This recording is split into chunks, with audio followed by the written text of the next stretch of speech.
a round of applause as they enter the dais.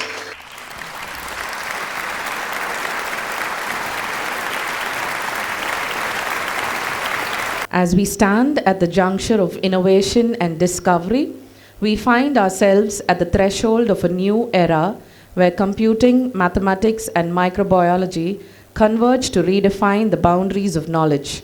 It is with great enthusiasm that I welcome you all to the International Conference on Convergence of Computing, Mathematics, and Microbiology, Challenges and Opportunities. This platform will enable us to explore the synergies between these disciplines, unlocking new insights and solutions to complex problems. Let us embark on this journey of interdisciplinary explorations where algorithm meets microbes and mathematics eliminates the unseen. Let us keep standing in silence as we start this blessed day with a Tamil Thai Varthu followed by the prayer song. நீராறும் கடலுடுத்த நிலமடந்தை கெழிலொழுகும் சீராறும் மதனமென திகழ்வரத கண்டமிதில் எக்கணமும் அதில் சிறந்த திராவிடனல் திருநாடும் தக்க சிறு திரை நுதலும் தரித்தனரும் திலகமுமே திலக வாசனை போல் அனைத்துலகும் இன்பமுற எத்திசையும் புகழ் மணக்க இருந்த பெரும் தமிழனங்கே தமிழனங்கே உன் சீரிழமை திறம்பியந்து செயல் மறந்து வாழ்த்துதுமே வாழ்த்துதுமே வாழ்த்துதுமே.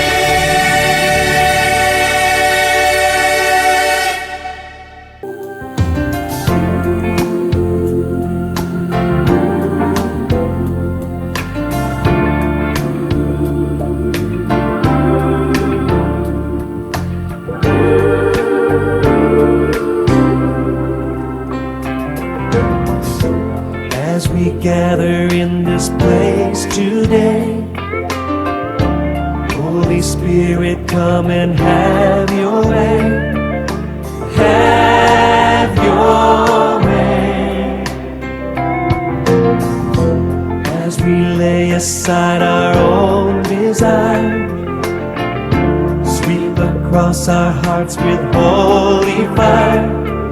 Oh, have your way. This is your house, your home. We welcome you, Lord, we welcome you. This is your house, your home. We welcome you today.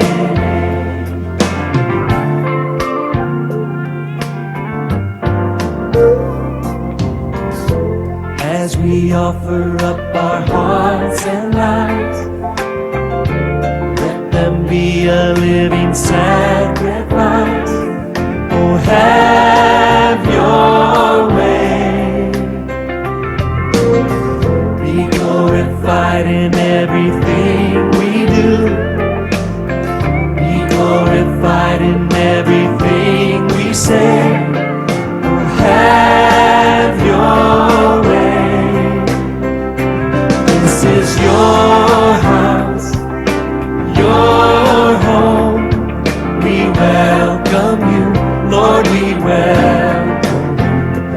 This is your house, your home. We welcome you today. Now invite Mrs. Shenbaga Priya, Head Department of Mathematics, to welcome the gathering. A very happy morning to one and all gathered here. I am delighted and humbled to welcome you all to this momentous international conference on convergence of computing, mathematics and microbiology, challenges and opportunities.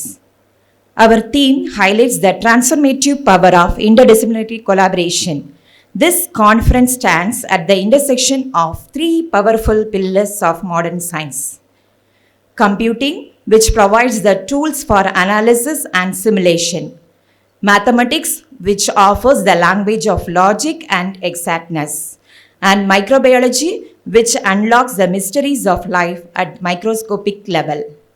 We take immense pride in conducting this international conference, which serves as a vibrant platform for sharing ideas, fostering innovation, and building lasting collaborations. It is with deep respect and pride that we welcome our beloved mother, Reverend Mother Dr. Lima Rosario, Chairperson of St.Anne's Arts and Science College. Mother's vision, wisdom, and unwavering dedication have consistently inspired our institution to grow, not only in academic excellence, but also in values, service, and innovation. Her leadership reminds us that education is not merely the pursuit of knowledge, but shaping of character, the nurturing of responsibility, and the empowerment of future leaders. Under her dynamic guidance, our college has thrived in academics, holistic development, and social responsibility. As our mentor, guide, and source of strength,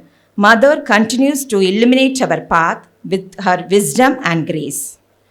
With great pride and gratitude, we extend a warm welcome to our beloved mother, and we cherish her blessings that inspire us to reach greater heights. It's my great honor to introduce our Honorable Chief Guest, Dr. S. Gogul Shankar, Professor of Microbiology and Deputy Dean of Preclinical Sciences at Manipal University College, Malaysia.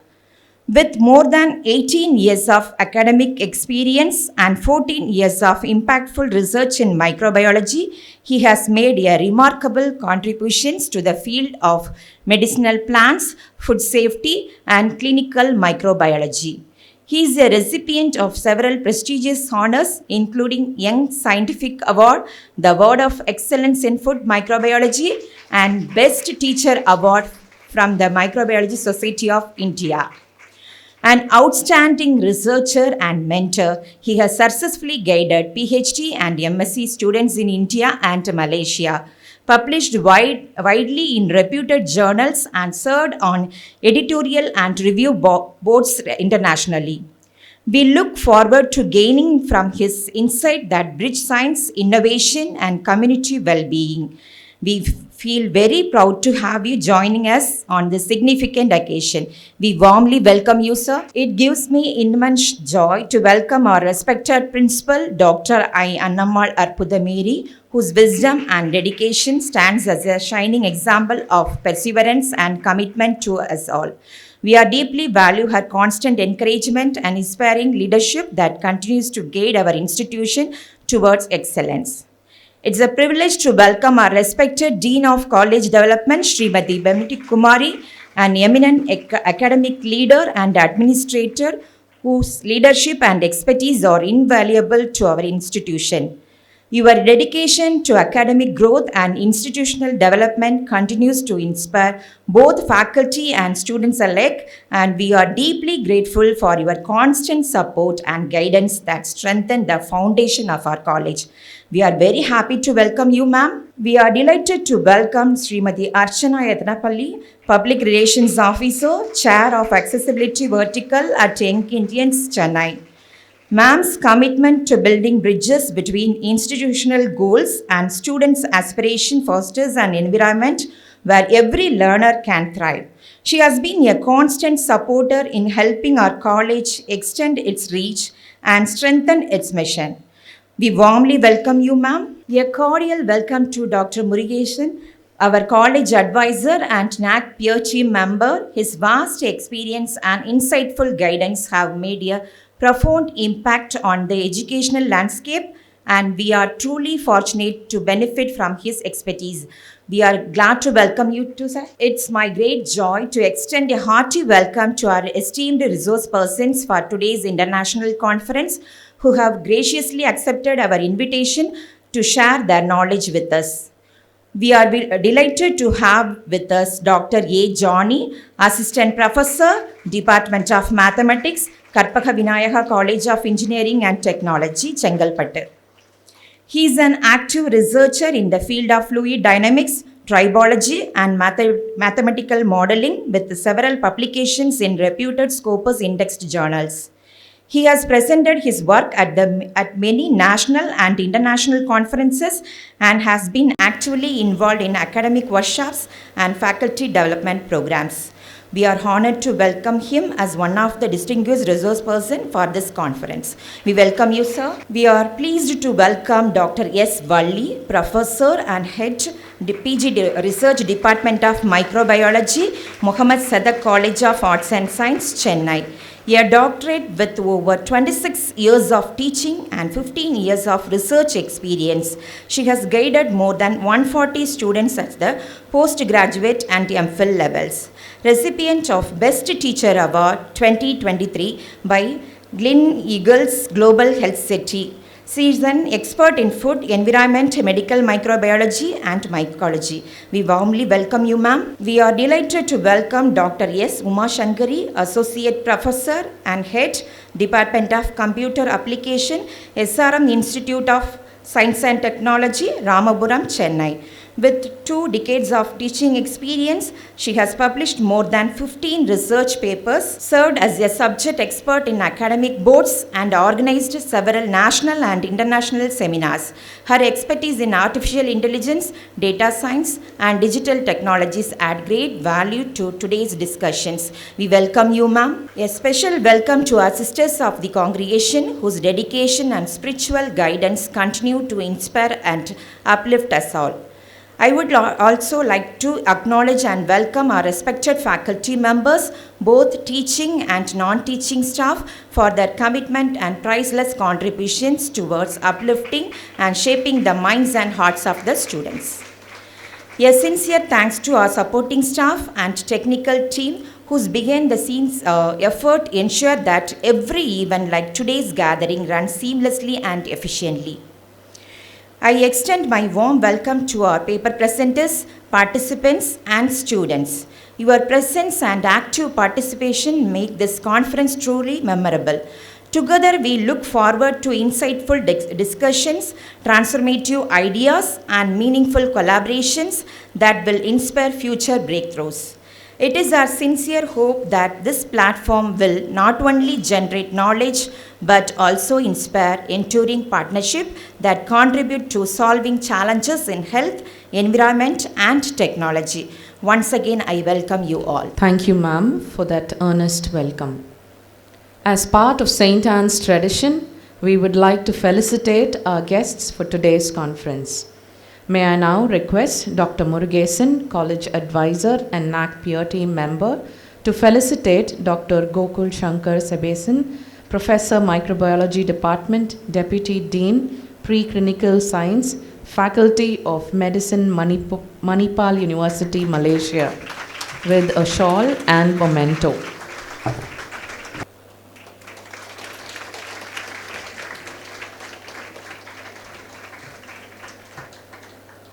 May I now request Srimati Benedict Kumari, Dean of College Development, to felicitate Dr. S. Valli, Professor and Head PG and Research Department of Microbiology, Muhammad Satak College of Arts and Science, with a shawl and memento.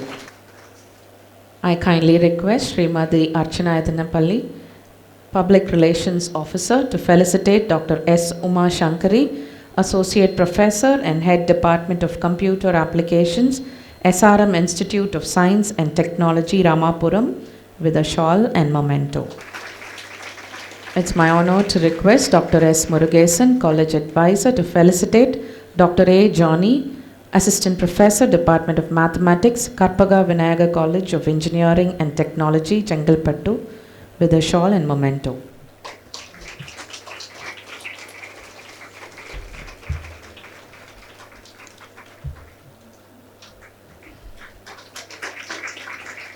May I now invite Dr. Tamalarasi, Assistant Professor of Microbiology, to introduce the chief guest for the day. It is indeed a moment of honor and joy to introduce the chief guest of this international conference.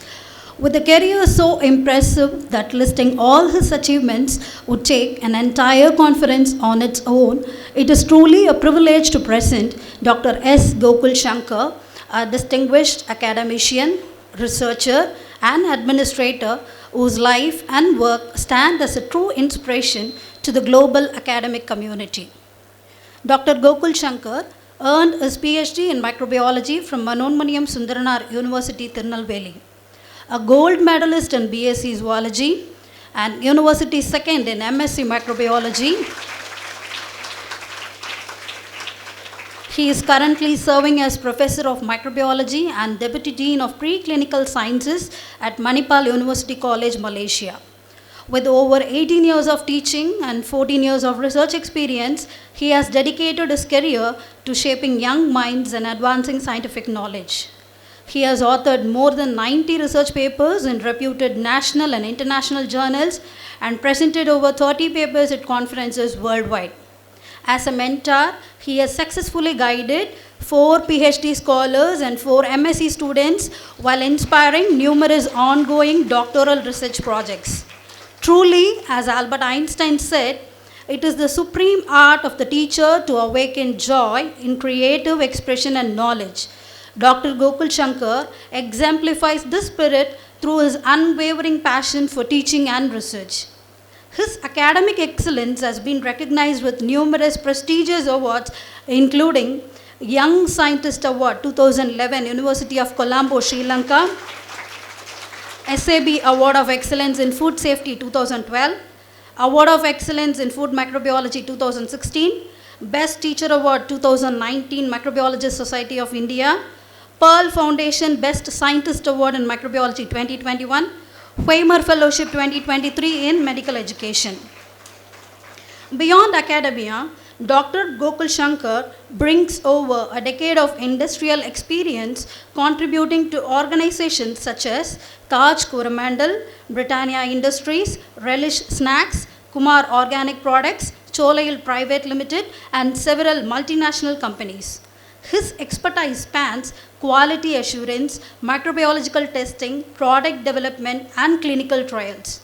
He has played a key role in developing nutritional supplements, probiotic formulations, herbal and Ayurvedic products, cosmetic formulations, and food safety innovations, many of which have reached national and international markets. Dr. Gokul Shankar's biography is featured in Marque's Who's Who in the World and Marque's Who's Who in Medicine and Healthcare, a testament to his international recognition. His contributions to medical microbiology, food safety, mycology, clinical trials, and medicinal plant research have significantly enriched the scientific and academic community. As Benjamin Franklin wisely said, an investment in knowledge pays the best interest. Dr. Gokul Shankar's illustrious career stands as a shining example of this truth, enriching students, advancing research, and elevating higher education standards worldwide.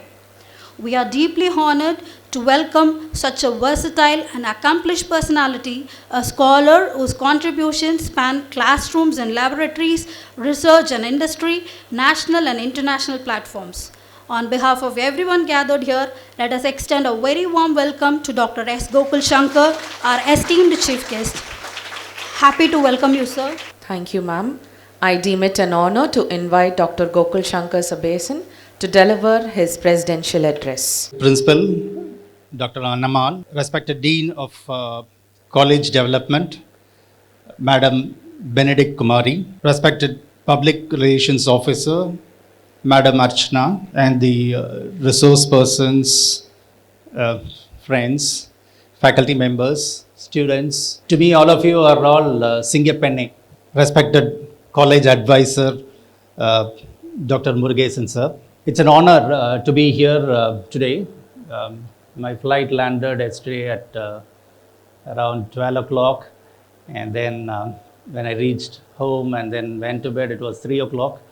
So yeah, little jet lag also. That's fine, but seeing all of you, I'm more thrilled and feeling energized. Okay. Usually when you see young minds, okay, we also feel young. Okay.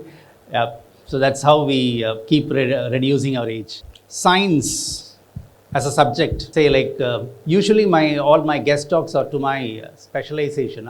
Mostly I deliver in microbiology. That's more comfortable for me. And this is something which is an interdisciplinary conference, and then I'm supposed to speak something on the science, opportunities and challenges. Okay, so I would take the quote there, never stop learning, because life never stops teaching. Okay, that's a quote there from your hall. Okay, that's what's the whole gist of science. Okay, and I know there are different streams of people here: computer science, mathematics, okay, accounts background, and then microbiology. Okay, and some of you would have taken some other courses because they would say, I don't like biological science, I don't like mathematical science, because every one of us have some sort of liking, sometimes disliking. Maths is always a nightmare for me in my school days. Yeah, so when I went into my plus 2, I preferred to be a pure science student. So, but nevertheless, this is a scenario, this is a world where now we realize that nothing can work solo. Nothing is in silo. Okay, everything is interdisciplinary. Okay, so that's the concept of this conference also, very, very practical and very, very applicable for today's world. Opportunities and challenges. And when you have a lot of opportunities, then there is always this challenges as well. Okay, now when we talk about science, I remember some old quote from a movie where they say உலகத்தில் எல்லாரும் நீராவி வச்சு engine விடுறான், rocket விடுறான், நம்ம ஆளு கொலா போட்டு செஞ்சுட்ருக்கான்னு சொல்லி. So that's how the science of those days were there. But remember, our Indian science has leaped several bounds. For example, the achievement of ISRO for the Chandrayaan mission 3. Okay, you know what is the budget? The budget was around $75 million US. So that is just half of what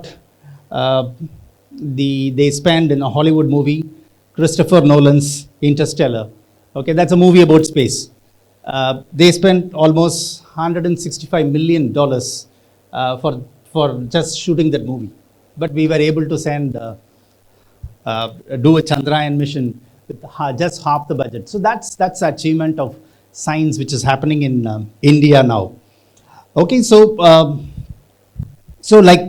today's talk is just for the young minds to understand what is actually the dynamics which is going to decide the science of the world and in India. This is one of my favorite slides where we resort to ChatGPT for everything, right?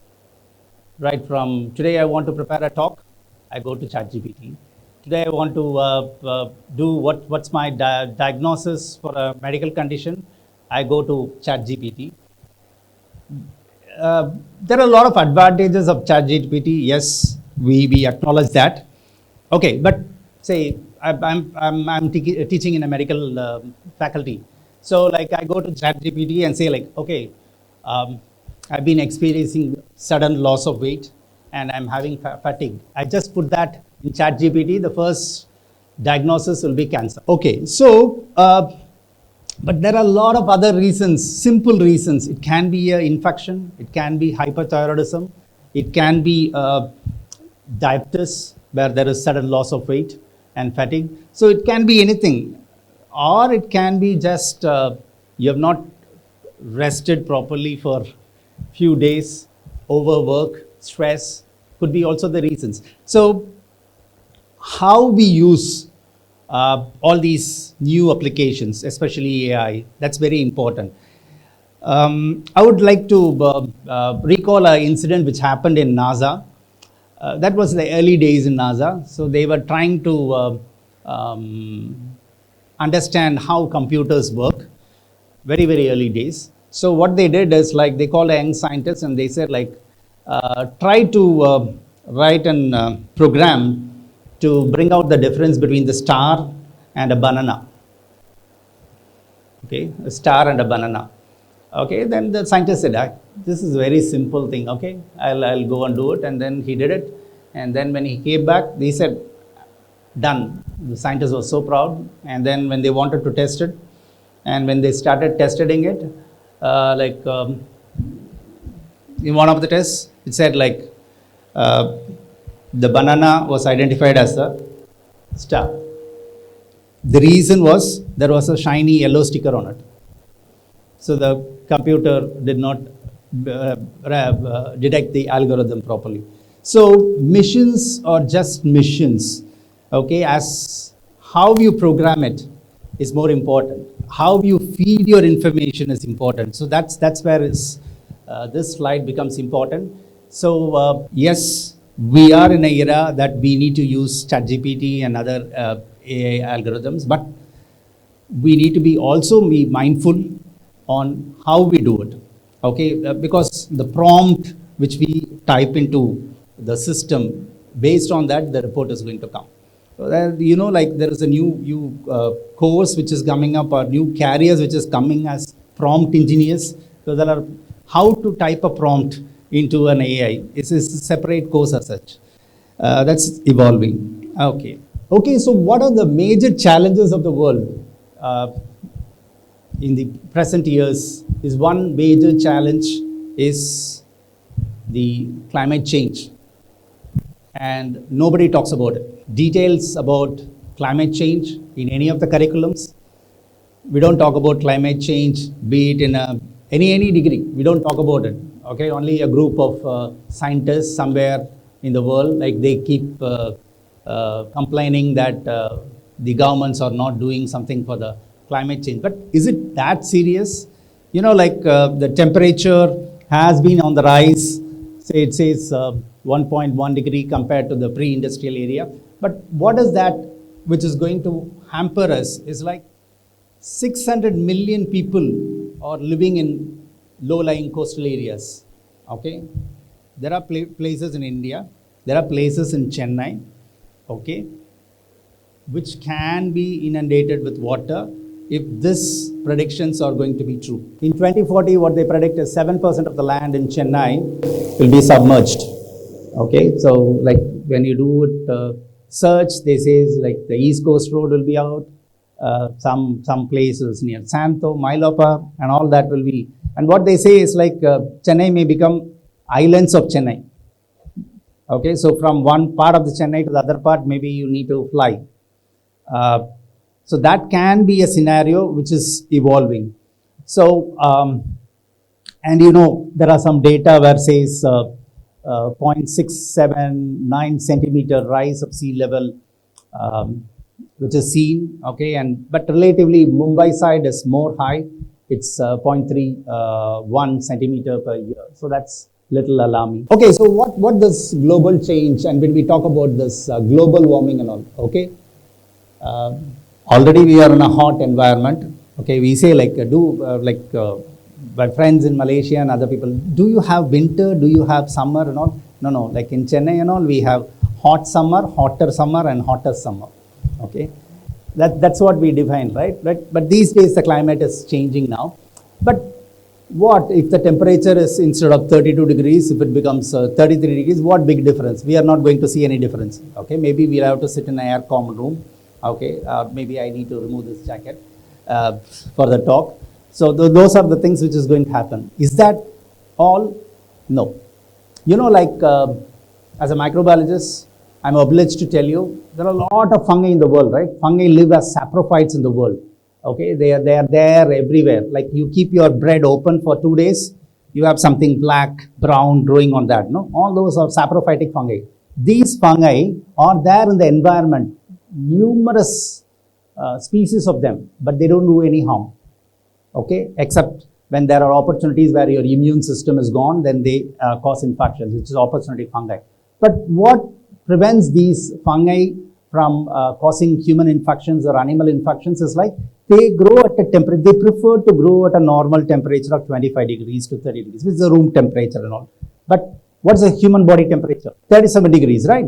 So for 37 degrees is not the suitable temperature the fungi prefers to grow. But if you do global warming, if you raise the temperature, what's going to happen is these fungi are going to adapt themselves to grow at higher temperatures. So which means what? These opportunistic so-called fungi, which are saprophytes in the environment, are going to be pathogens when there is this rise in temperature because of global warming. So that's something which is very alarming, because it's going to be hard to treat and drug-resistant fungal infections. Recently, we came across one Candida auris, which is it's a terrible fungus. We don't have much of treatment as of now. Okay, what else can happen is the viral outbreaks because of the melting glaciers and permafrost. What will happen is like if there are a lot of bacteria and viruses which are hidden in these glaciers. They have been there for thousands of years. Okay, but when these ice melts, what's going to happen is all these viruses are going to get reactivated. Okay, so all these pathogens, they can cause new novel outbreaks. Never to forget our COVID-19. Okay, so like nature keeps on teaching us lessons. That's COVID-19 is one, but that is just a beginning of, or just a tip of an iceberg what we see. Okay, there can be a lot of viral infections, emerging viral infections, which can be causing unpredictable epidemics and pandemics. Okay, so when we talk about health, like COVID-19 pandemic, like I was also looking into how many people got vaccinated worldwide. It is almost 13.64 billion people who got vaccinated.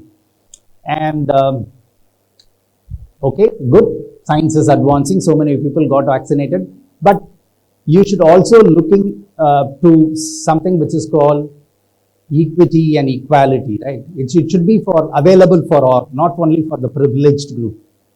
That's one of the major challenges for science. Even though we develop vaccines, we are not able to provide to the entire world. For example, where by end of 2022, when this pandemic was in full blown, like most of the developed countries, they are vaccinating, they were able to reach up to 70%, 80%, but only 16% of people in low income countries could get vaccine. So that's something where there is no equitable access. Though there is science, there is discovery, but there is no equitable access. This is something, ethical dilemmas. Okay, I would like to narrate this incident where a Chinese scientist, he did an experiment with human embryos doing this CRISPR-Cas9 gene editing. What he was trying to do is like he was trying to create humans who cannot be infected by HIV infection. Okay, so that experiment was done, and then he was able to do it in twins. Okay, one of the twin is called Lulu, I think. I can remember that because it's associated with the Lulu Mall in Trivandrum. Okay, so but what is the ethics? He didn't take any proper approval from the Chinese government. When he came out with this result, even the Chinese government was surprised. Okay, he did this experiments in 2018, and then he was arrested for 3 years for this experiment. Okay, and now we do not know what is the status of these twins, whether they survived, or that's totally because, you know, like a lot of information which comes from China, like it's classified. You will not get the information. So, but what is bothering? This is when we talk about this ethics in science. Okay, like we do a lot of experiments with biotechnology, CRISPR for that example, or with AI, but the ethics behind this is always a major challenge. Okay, so when we talk about AI, you know, like everybody is fond of, okay, today morning I get up, okay, I take a picture, upload in the social media, okay, this is my breakfast, okay, this is the rainbow, okay, this is today's maybe after this end of this seminar, some of you will post pictures. Okay, I attended the international conference at St.Anne College. Yeah, possible. Okay, but there are a lot of apps. Uploading a message in Facebook, WhatsApp, or that, it's fine. But there are a lot of apps which is associated with that. But we need to be careful. So when you open Facebook, they will say like, okay, you can use this app to do the editing, right? It comes automatically. Why? Because it beautifies you. Sometimes you don't even recognize you, right? Everybody can become a supermodel. Everybody can become a beauty king or a beauty queen. Okay, possible because of the AI. Okay, you can generate images, but how safe it is? Okay, so deep fake is one of the major things. I think if you are following regularly the media posts, okay, or the controversy associated, you will know like there is a lot of risk, like a lot of famous personalities, heroines, their deep fake videos were generated using AI. So that's a risk. So what can happen? Like it's a compromise on the reputation of the person. That can be a blackmail, that can be a misinformation to the people. Like there is some popular person and then they make a deep fake image of this with a controversial image, and then you start believing that a person who is actually a good person, you start believing that overnight the reputation is lost. The reputation which he has built in for 20 years, 30 years, it's lost overnight. Possible. So there is this problem of privacy issues. I think there is one more interesting talk in the afternoon, mainly on AI. Okay, and then the speaker will give you more inputs on that. It's okay, la. Each of us are beautiful on our own. Okay, beauty is the beauty of the heart. Okay, no need to use any beauty apps to beautify us. Okay, we are ourselves. Each one of us is unique. Each one of us is special. Okay, that's something which we need to understand. Okay, so what happens is like besides that, there is cyberbullying, harassment, cyber stalking. All those things happen because of these fake images. Right. Again, the inequalities in funding. Okay, so only 10 countries. When you say the R&D budget of the whole world, okay, only 10 countries contribute to 80% of the R&D spending. Okay, what about the 80% or the 90% of the countries? They have to just have only the 20%. Okay, they don't have funds. Okay, that's the reality. So the gap because of this disparity is one major challenge in science, because science means it should be equal to all. It should be available for all. That's a main point for making science happen. And you know, like when COVID started, the WHO itself came with a new term called infodemic. Like epidemic, pandemic. Then it came infodemic. Infodemic is what? Information overload, and then keep spreading information that's not real. And you open your WhatsApp, you'll have a lot of your friends in your groups, or like they keep forwarding things, 100 forwards a day.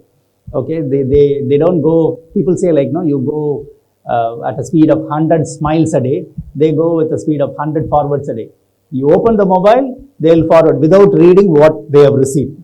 First thing, they don't read what they receive, and they don't check the validity of the information what is received. They just forward. Okay, one funny message, like in one of our groups, it was like you eat meen kolambu, and in combination with this particular fruit or something, then you get leukodema. Leukodema is like the whitening of the skin, right? So that's a skin pigment disorder. Okay, so what is leukodema to do with this eating meen kolambu?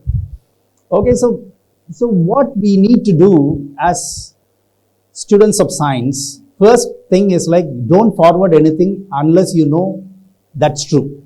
If it's a scientific, any information you receive, okay, even they will quote all wrong. They'll say this is from nature, this is from new scientists. But anybody who types, who wants to create a ruckus will put all these information. That's all fake information. Okay, so first thing is like there are a lot of apps where you can check the truthfulness of the information. Just put in and check whether it is correct. If at all you want to forward, otherwise keep quiet. Delete the message, be happy with that. Okay, whatever comes in the journals, whatever comes in the authentic websites, okay, they are only reliable. Okay, so don't believe in all this. There are always conspiracy theories, right? You open it, COVID, they'll say like, oh, this is lab generated. Okay, so this is, like virus can also evolve on its own. Okay, like how we have evolved from ape-like ancestors.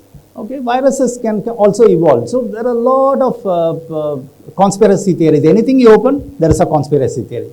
So you need to be watchful about.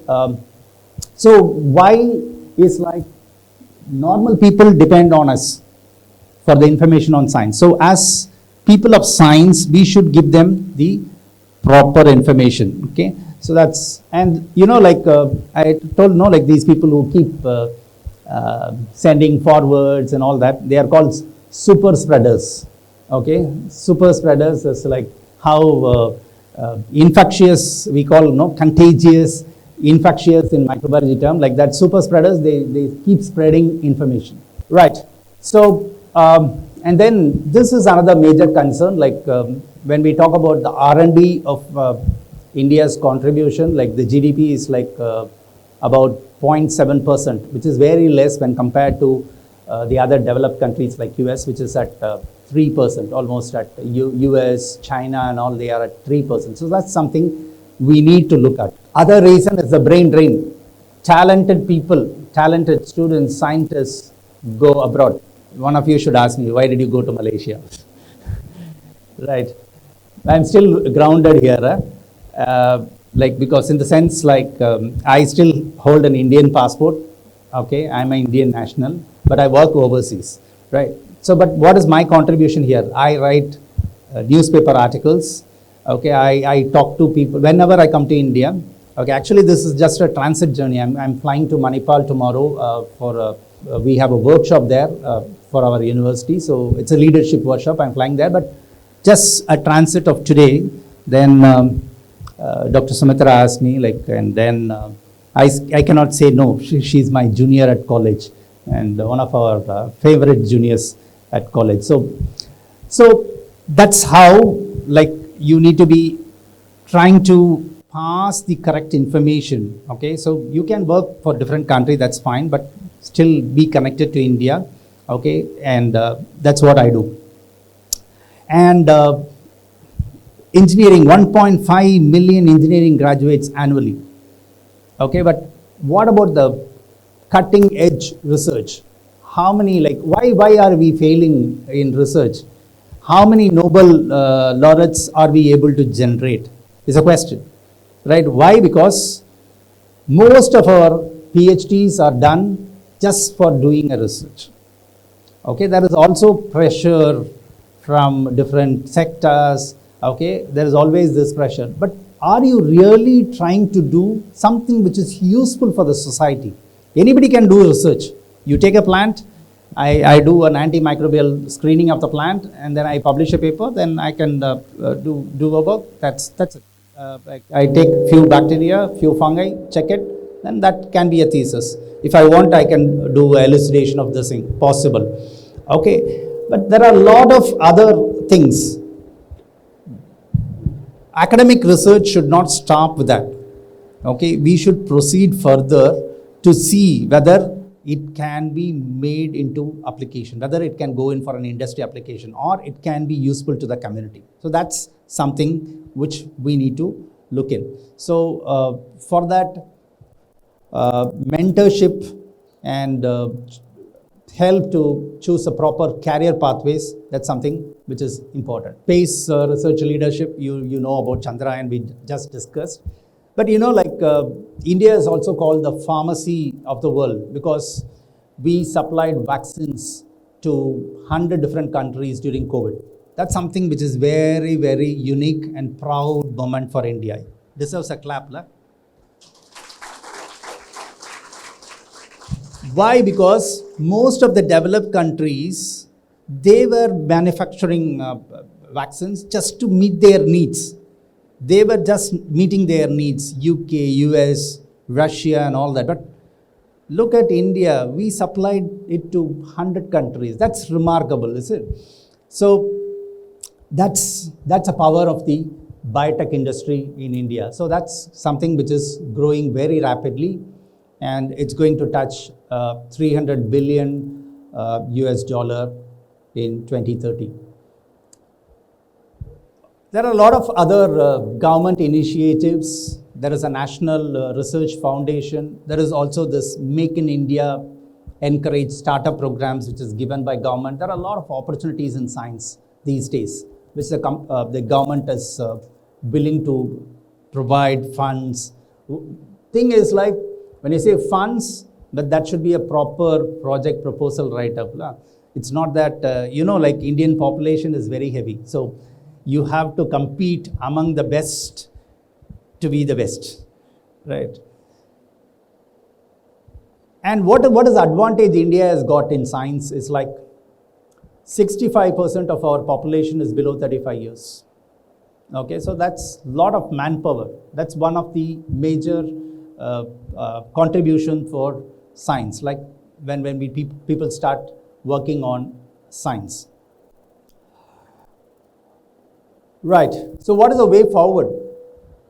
I said, like, it's our GDP for R&D is around 0.6.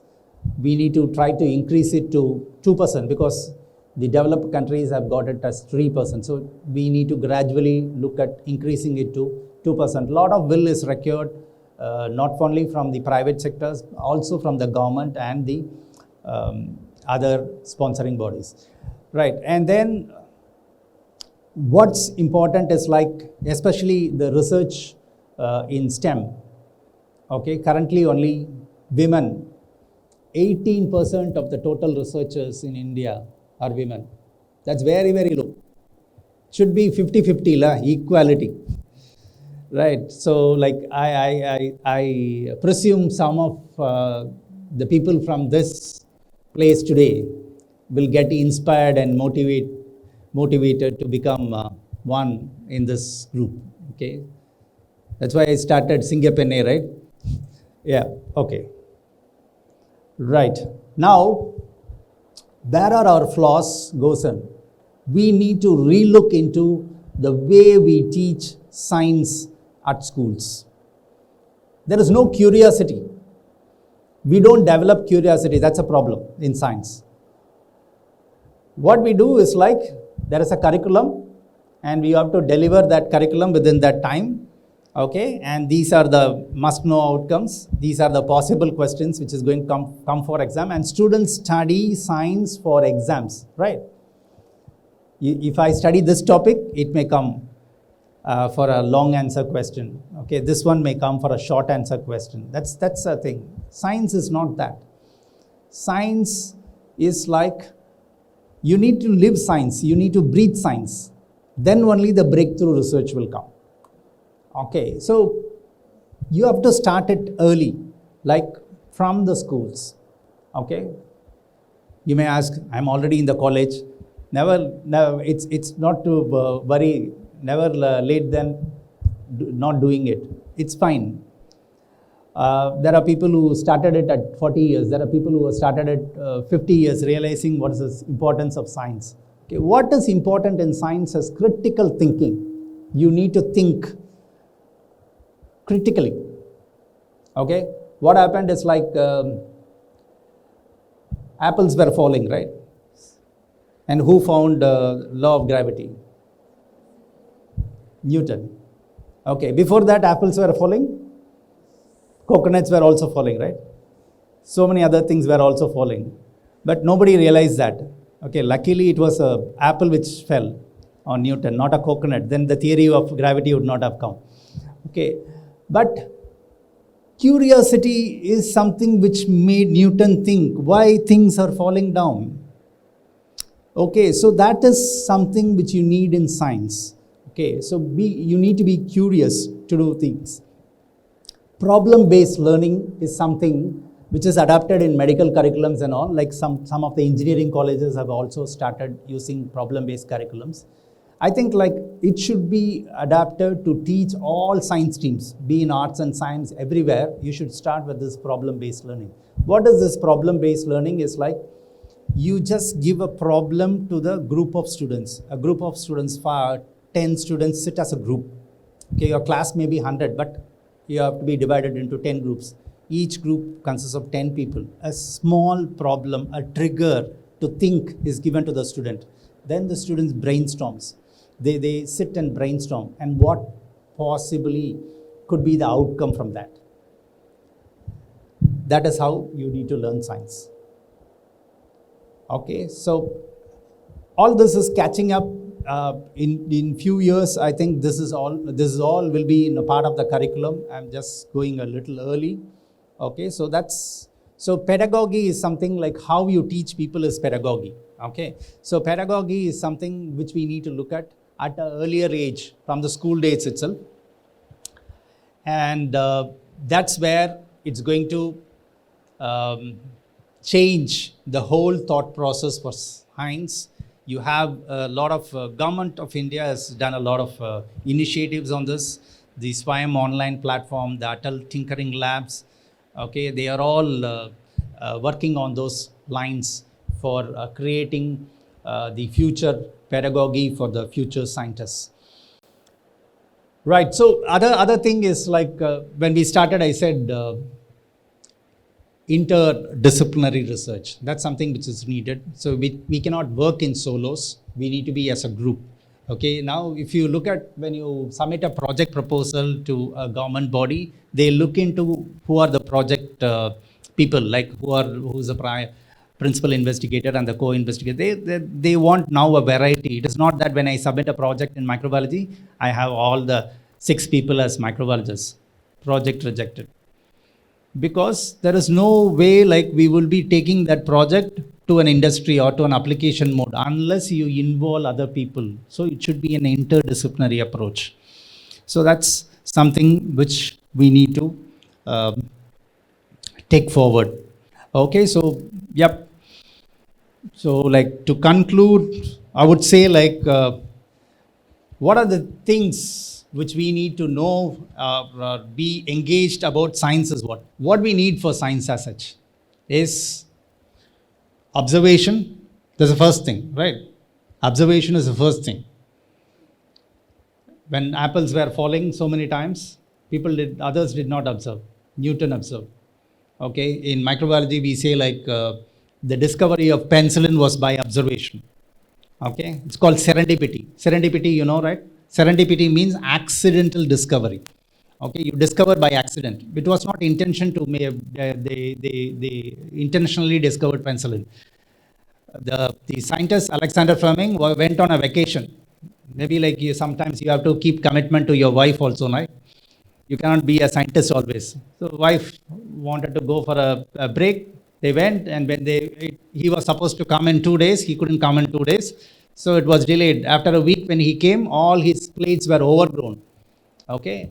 But he found that there were some contaminants growing on the plate, which has inhibited his organisms, the organisms which he wanted to grow. Then he started studying those organisms. Then it led to the development of penicillin, which is the antibiotic which saved lives of so many people in World War I. Okay. Now we have a lot of other derivatives and synthetic forms of penicillin which is available. So first thing is observation. Second is curiosity. Science, if it fails to create curiosity, then it is not science. So that's something which we need to know, like as teachers and as students like of science, you need to be curious about science. Then the third thing which I talked about is the critical thinking. Start thinking outside the box. Okay. So those are the things.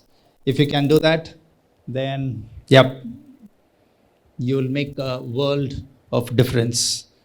Okay. So yep, I just saw some of your Onam pictures, which you had a beautiful Onam celebration and all, no? So then I just thought, okay, I was also with Marvelly when during my last month visit to Trivandrum's Lulu Mall. Okay, so just caught up with him, so I thought I'd share. Okay, yeah, that's all. We have done. So there is no end, only one end for the session, but there is no end for the learning of science. Okay, so with that we'll conclude. Thank you. Heartfelt thanks, sir, for delivering such a powerful and an insightful talk.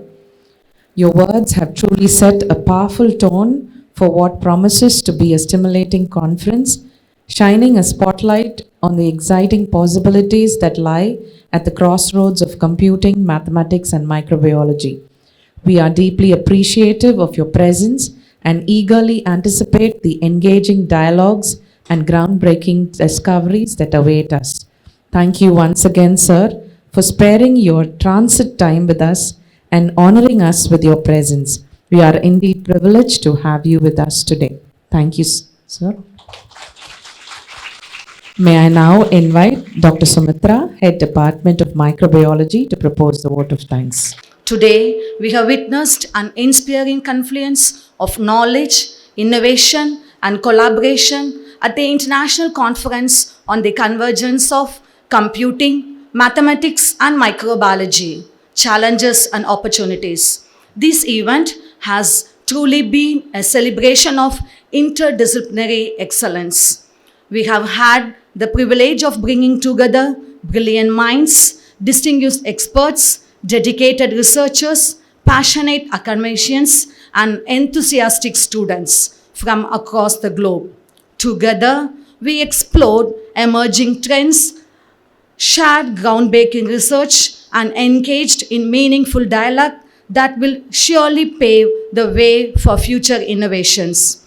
As we draw this impactful day to a close, I express my heartfelt thanks to all those who made this event a success. I would like to extend my heartfelt gratitude and sincere congratulations to our esteemed chief guest, Dr. Gokul Shankar, Professor in the Department of Microbiology, Deputy Dean of Clinical Sciences, Faculty of Medicine, Manipal University College, Malaysia. Sir, we are truly honored that you took time out of your undoubtedly demanding schedule to be with us today. Your gracious presence and the invaluable insights you shared on the challenges and opportunities in sciences have deeply enriched the discourse of this conference. Your perspective has not only inspired us, but also added significant depth to understanding of the convergence of disciplines that define this event. On behalf of the organizing committee and all participants, I express a sincere appreciation for your meaningful contribution. Thank you once again, sir. I am truly honored to extend our deepest gratitude to our chairperson, Reverend Mother Dr. Lima Rosario. Mother, your unwavering guidance, wisdom, and constant blessings have been the cornerstone of our progress and achievements. It is under your visionary leadership that we have been able to grow, evolve, and reach new heights, moving from strength to strength. Your selfless dedication, tireless efforts, and steadfast commitment to a cause continue to inspire and uplift us. We are profoundly grateful to your continued support and encouragement, and we remain eternally indebted to you, Mother, for being the guiding light in our journey. Thank you, Mother, for your enduring presence and for shaping the path we walk today. A special must be made to our principal, Dr. Annamal Atpudameri. Your invaluable assistance and steadfast guidance have played a vital role in the successful organization of the international conference. I would like to express my sincere thanks to our beloved Dean for College Development, Srimati Benedict Kumari, whose unwavering support and guidance continually inspire us to strive for excellence. Ma'am, leadership serves as a pillar of strength for this institution, and we are deeply grateful for the direction and encouragement. Ma'am, your tireless efforts, meticulous coordination, and steadfast commitment have contributed immensely to the smooth and successful conduct of this event. I would also like to express my sincere appreciation to Srimati Archana, Public Relations Officer, for her consistent and unwavering support throughout the planning and execution of this conference. Your behind-the-scenes dedication did not go unnoticed, and we are truly grateful. From the bottom of our hearts, thank you for being such an integral part of this journey. With a heart filled with deep gratitude, we extend our sincere thanks to Dr. S. Murugesan, Academic Advisor, former syndicate member of the University of Madras, NAC peer team member. Sir, your invaluable assistance and steadfast guidance have played a vital role in the successful organization of this international conference. We are deeply grateful for your unwavering commitment and encouragement, and we thank you most sincerely for standing by us throughout this journey. I would also like to express my heartfelt gratitude to all the esteemed delegates who have graciously taken time off the busy schedule to be present here today. Your active participation, insightful contribution, and enthusiastic engagement had significantly enriched the discussions and played a vital role in the overall success of this conference. Your presence has not only added value to the sessions, but also fostered a spirit of collaboration and shared learning. We are truly honored by your involvement, and we thank you sincerely for being a part of this meaningful gathering. As an institution, alongside the other esteemed colleges and universities that have participated, we feel truly enlightened by the wealth of knowledge shared throughout this event. The insightful discussions, compelling presentations, and meaningful collaborations have broadened our perspectives and deepened our understanding. We are confident that each of us will leave here today enriched, inspired, and better equipped to contribute to the advancing fields to have explored together. The connections made and the ideas exchanged stand as a true testament to a collaborative spirit that defines this gathering. For that, we are deeply grateful. We also extend our heartfelt gratitude to the dedicated sisters of our college, as well as the entire teaching and non-teaching fraternity, for the relentless commitment and tireless effort. An event of this magnitude is never the result of a moment's work. It is the culmination of months of meticulous planning and preparation. We are truly fortunate to have been supported by a highly motivated and dedicated student committee and volunteers. The enthusiasm and dedication they have demonstrated in taking on responsibility far beyond the comfort zone has been nothing short of remarkable. Their involvement has been instrumental to the success of this event, and I cannot express enough how thankful we are for the commitment. As we look towards the future, I sincerely hope that we continue to collaborate, work together, and organize such impactful events that contribute meaningfully to the growth and upliftment of our students and society at large. May the spirit of partnership and shared purpose guide us in all our endeavors, empowering us to create lasting positive change. Thank you. As we conclude this enriching international conference, we are filled with new ideas, collaborations, and possibilities. May the connections made here spark innovations and solutions for a better future. Thank you all once again.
Good afternoon.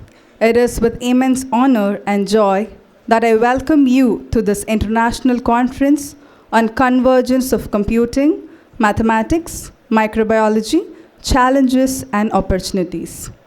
We gather here today at a truly remarkable intersection of disciplines. Mathematics with its timeless language of precision and patterns. Computing, the driving force of speed, intelligence, and innovation. Microbiology, the science that unravels the hidden mysteries of life. Each field is powerful on its own. Yet, when they converge, they open up pathways that redefine the future of knowledge, health, environment, and technology. This academic forum is a space where ideas will cross boundaries, where questions will spark collaboration, where challenges will transform into opportunities. I extend a warm welcome to each one of you. Kindly rise to your feet for the prayer song.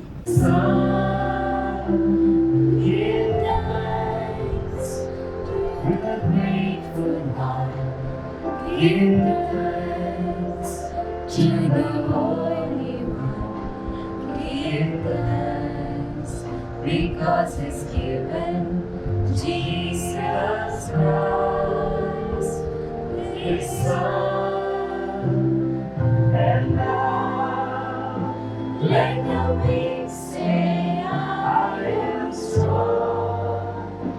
Let the poor say, I am rich, because of what the Lord has done.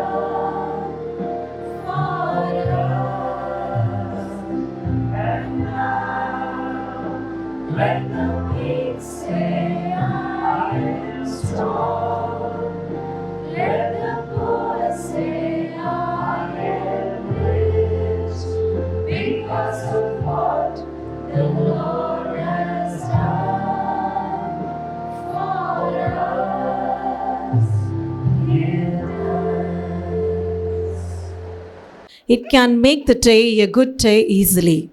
I am delighted to welcome everyone to this valedictory ceremony of today's international conference, which represents an iconic point in the development of St.Anne's Arts and Science College. It gives me great pleasure to be addressing you all. We would like to show our appreciation to the professionals for devoting their valuable time and being a part of this international conference on convergence of computing, mathematics, and microbiology challenges and opportunities. The significance of this conference has drawn people from around the state and country to present their perspectives on the topics. A mother is the one who can take the place all others, but whose place no one else can take.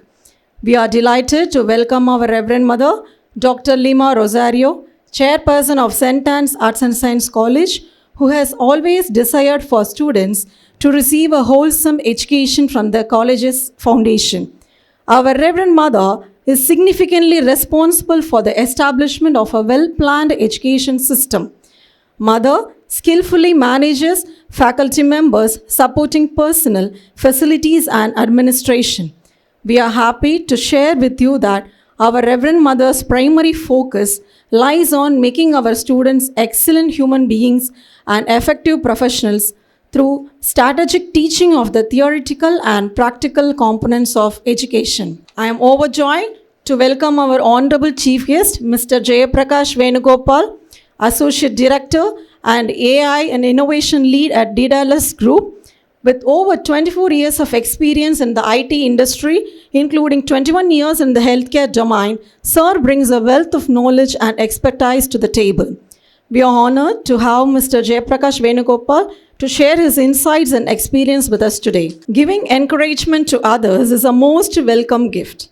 I want to acknowledge and welcome Dr. I. Anamal Arpudamari, Principal of St.Anne's Arts and Science College, and Srimati Bentik Kumari, Dean of College Development, for making this conference a reality and noteworthy one. This event would not have been possible without their unwavering support. It's my utmost pleasure to welcome our resource persons, Dr. A. Johnny, Assistant Professor, Department of Mathematics, Karpaga Vinayaga College of Engineering and Technology, Chengalpat, Dr. S. Valli, Professor and Head PG and Research Department of Microbiology, Muhammad Sadaq College of Arts and Science, and Dr. S. Uma Shankari, Associate Professor and Head Department of Computer Application, Faculty of Science and Humanities, SRM Institute of Science and Technology, Ramapuram, for their gracious presence here. A hearty welcome to our Public Relations Officer and Chair of the Accessibility Vertical at Young Indians, and Srimati Archana Etnapalli for being an instrument in making the college tech-savvy campus for creating a better learning ambience for the staff and students.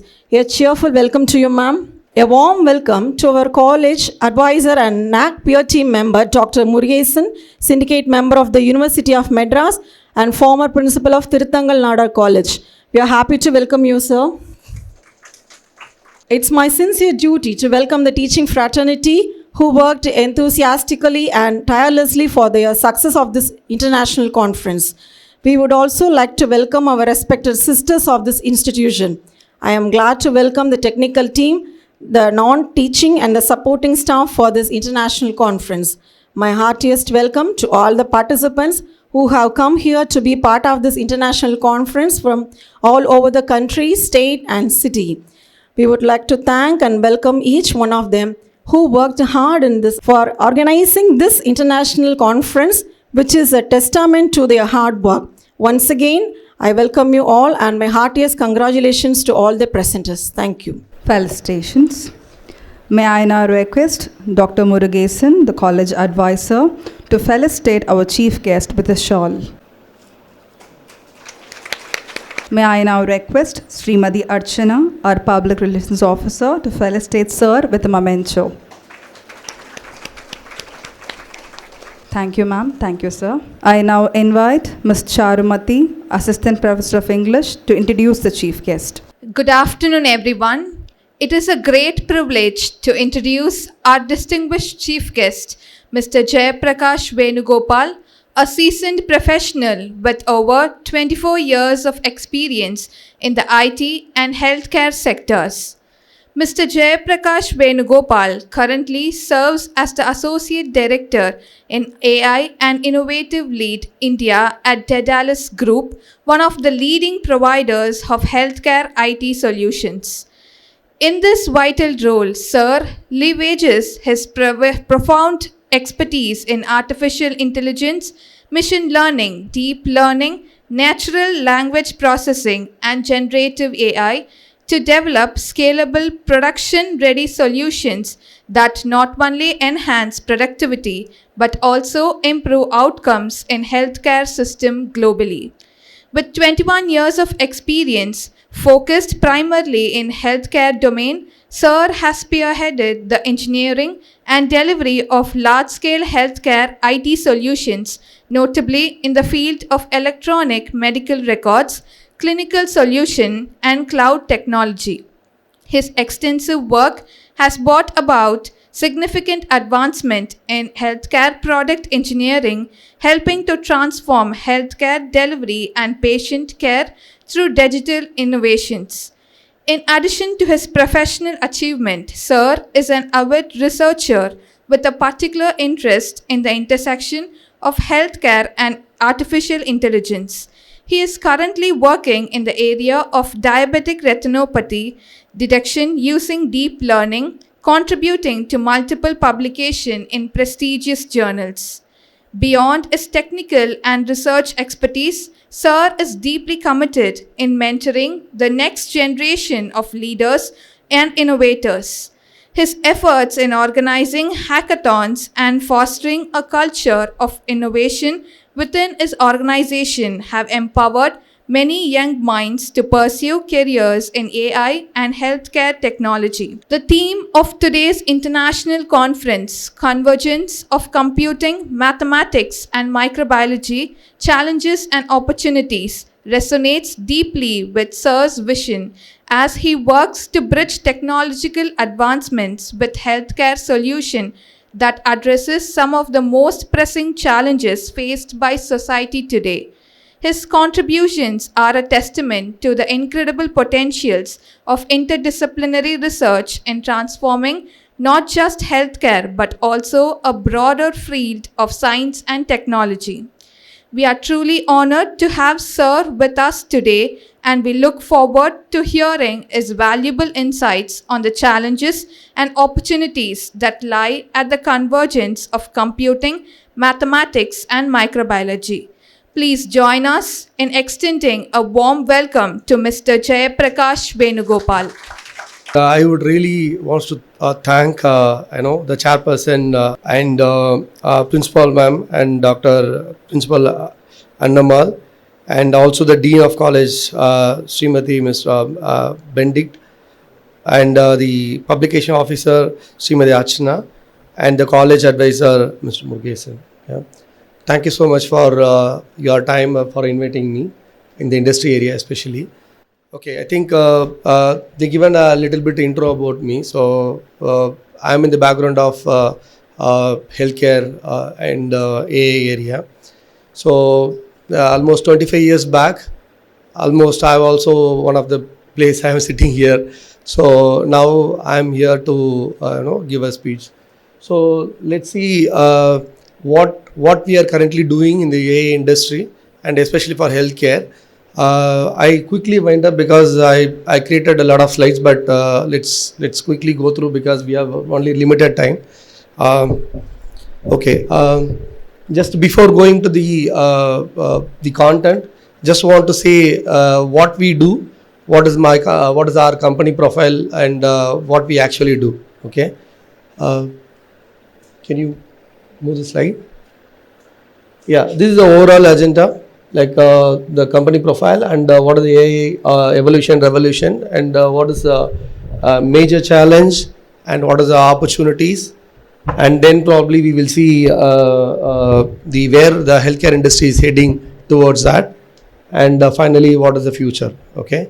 Yeah, it is a company profile. Daedalus Group. It is the global company. It is not originated in India. It is a global company. It is a Euro-based company. So we have overall 40 plus countries. We have our footprints, and out of which we have close to 7,800 staffs. All are R&D based staffs. It's a product based company. It is not service based company. So completely R&D staff, and we scattered. Around the globe, we have all the hospitals, major hospitals. We supply software, healthcare software. Okay, even in India, all Apollo 54 hospitals we supplied OP solutions, but recently we have moved out of Apollo. But we do supply AIMS as well. Okay, and we have our presence in UK, entire Europe. Europe, if you take entire countries, like almost 90% of the hospitals, it's running in our software. Okay. Now only we are not focusing on US based US sector, because US is basically it is the payer market, which is thing, but it's an insurance based driven healthcare system. But we offer only the provider market, which is the hospital based systems. So other than non-US market, our presence is globally everywhere. Yeah, next slide. So yeah, Daedalus ranked almost 2003 and 2004. Now it is 2000 consecutive years. It's ranked number one in Europe countries. Number one healthcare software. If you can go and check a class, they are the health research journal, like they posted to the website. So we are the number one country in the Europe. Okay, I'll just go. So this is where the left hand side, whatever you see, the world market, the right hand side is the Europe market. The world market, the next to the Epic and Oracle Health, we are number 3 worldwide, and for the Europe market, we are number 1. Though we are number 3 globally, but the number of instances, the number of hospitals we supply, it's close to 2,000 hospitals. With the various geographic region and the various countries. So this is what we do. Overall, we have a lot of different products available in our company. Like we do the preventive care, and the early detection and diagnosis and treatment, then rehab, follow-up, and then end of cycle. So it repeats. So each and every area, we do have different products for different region.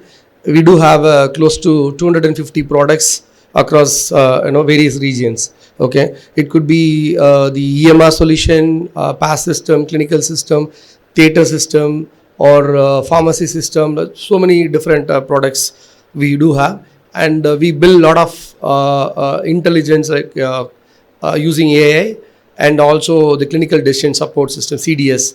So it's very vital nowadays. Okay, yeah.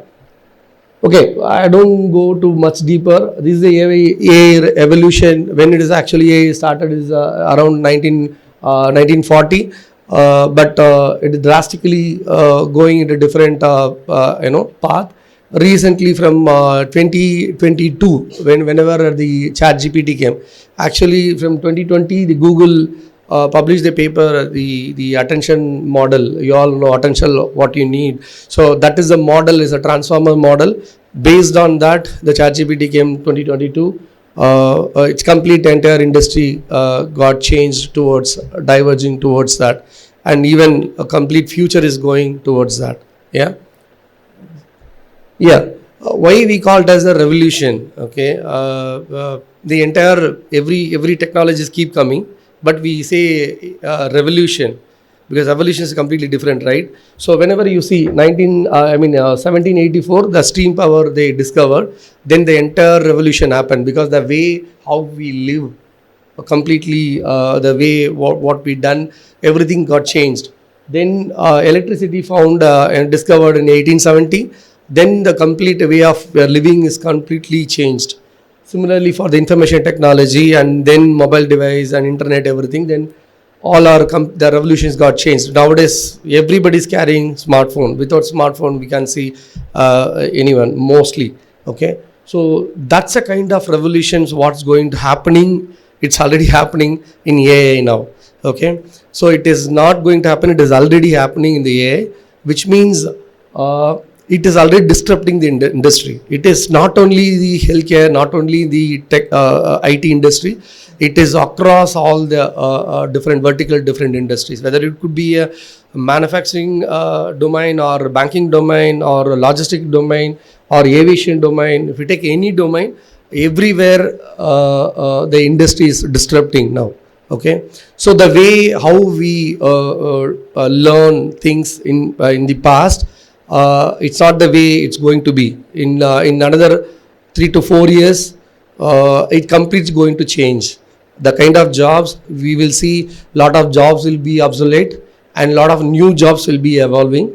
So the way how we prepare, what we do in traditionally, it will not work for in future. So we have to make a put effort. What is the industry going? How it is going? Based on that, you all need to change it accordingly. Okay.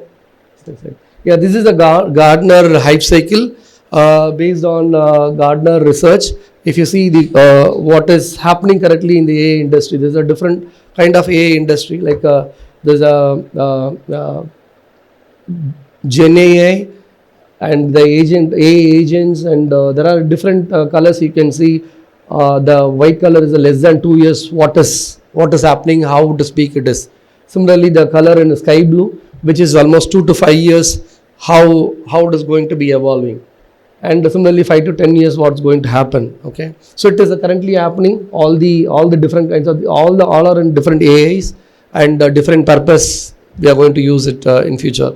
Okay, so it is what I would say, like AI is, you can't separate AI, like how you could not able to separate the mobile device without you. Like similarly, going forward, you will not separate the AI. AI is part of in our lifestyle. Okay, it is already started. Okay, so this is just a quick glimpse of what is I think most of the people are know the ANI and AGI, ASI and OI.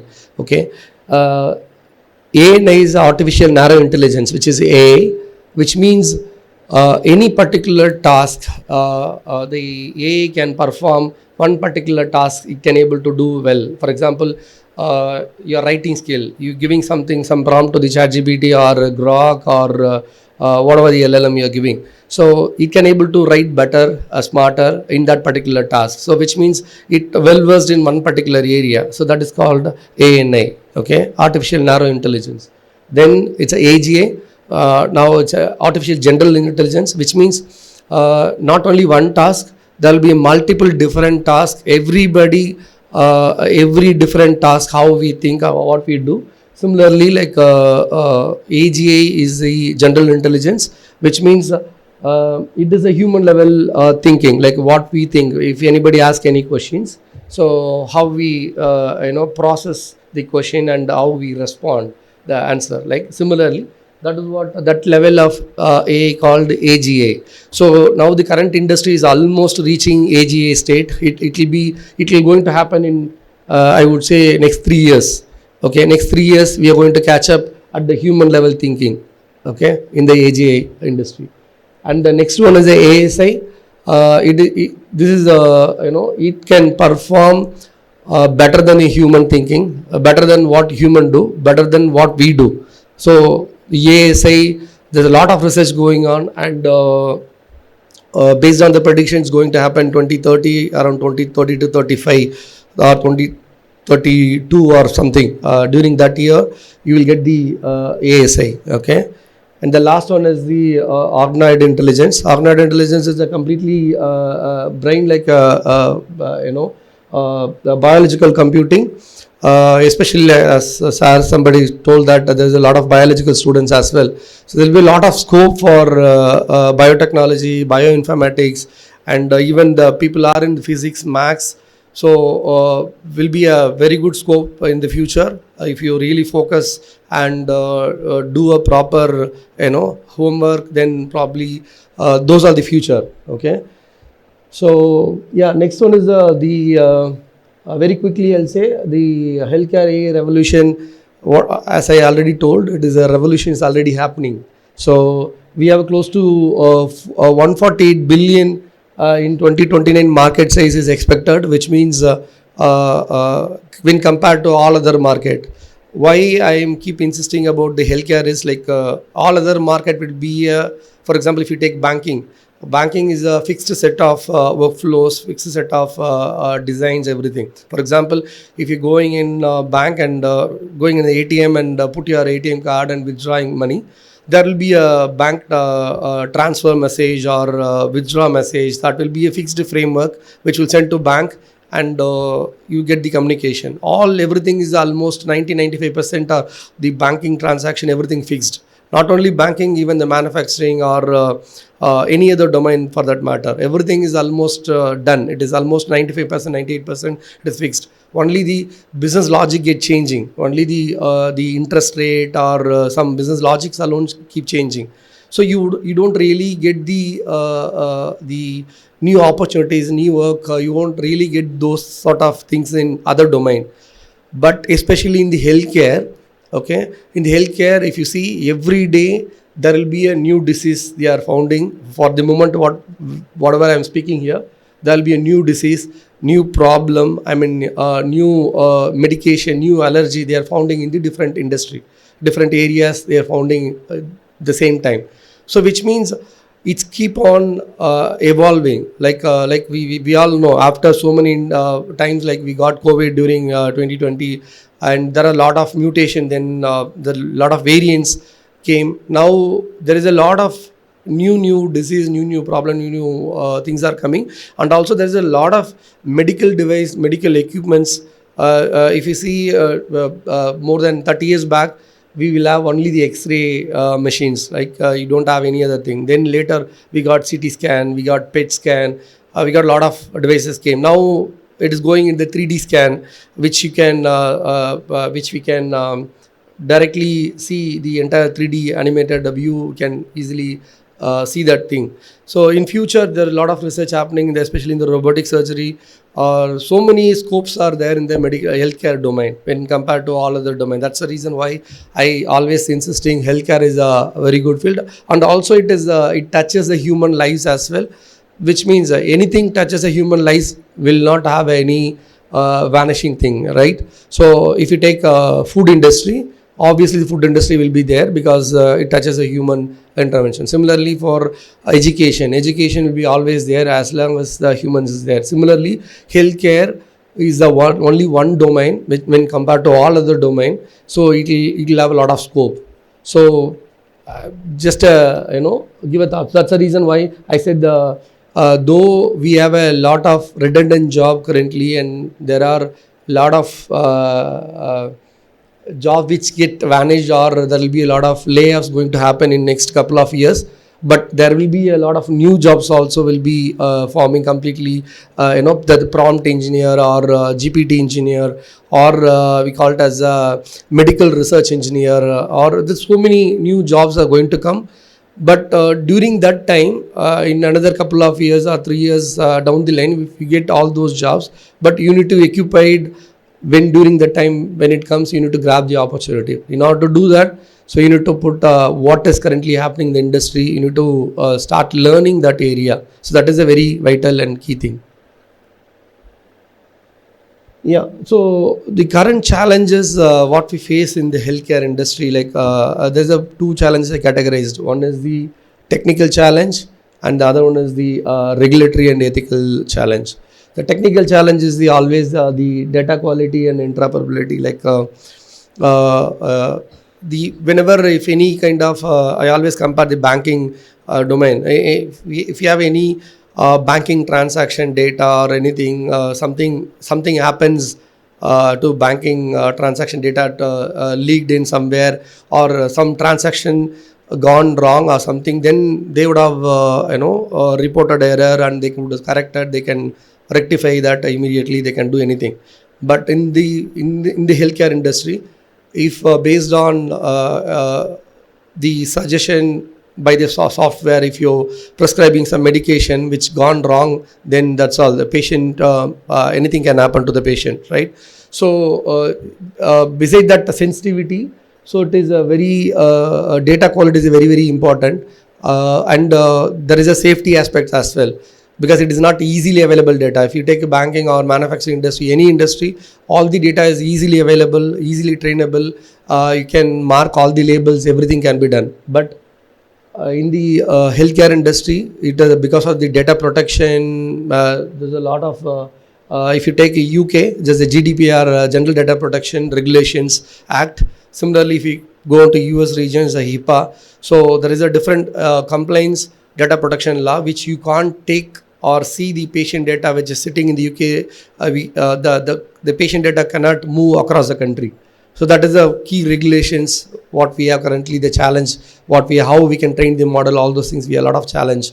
So similarly for model generalizability, like for one region, for model whatever we build for UK might not work for Australia, might not work for India, because the data population is completely different. The data population what is here is completely different. So that is the problem. The other one is the explainability. So explainability is a key thing, because based on lot of data patterns we predict, and we say there is a problem or there is a issue for this particular patient.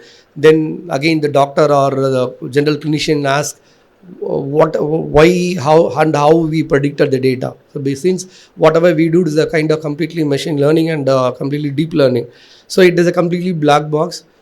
Though we do a lot of hyperparameter tuning and a lot of things, but it's hard to explain how the decision has been made, how it can be predicted. So that is the other challenge. And the integrated clinical workflow, and since there is a workflow, if you go to hospital, whenever you go for OP, outpatient, you book appointment, you go to doctor, and then they do consulting a doctor, and they again you seen and depart. but for that there will be a workflow. Similarly, when you go admit in a hospital, there is a workflow. So in this workflow, stitching into AI, it is a little difficult, and managing the doctor using that and implementing is a little difficult. So that's where we call it as integrating the limitation. And as I already told, the limited data label, all other industry, all other data, we have that ready-madely, the data is already regular. Most of the in the public forum it is already available. But for this data, it is all patient data and very sensitive data. It requires doctors and physicians, and there's a lot of clinical professional required to categorize the the labeling the content. So that itself is a very challenge.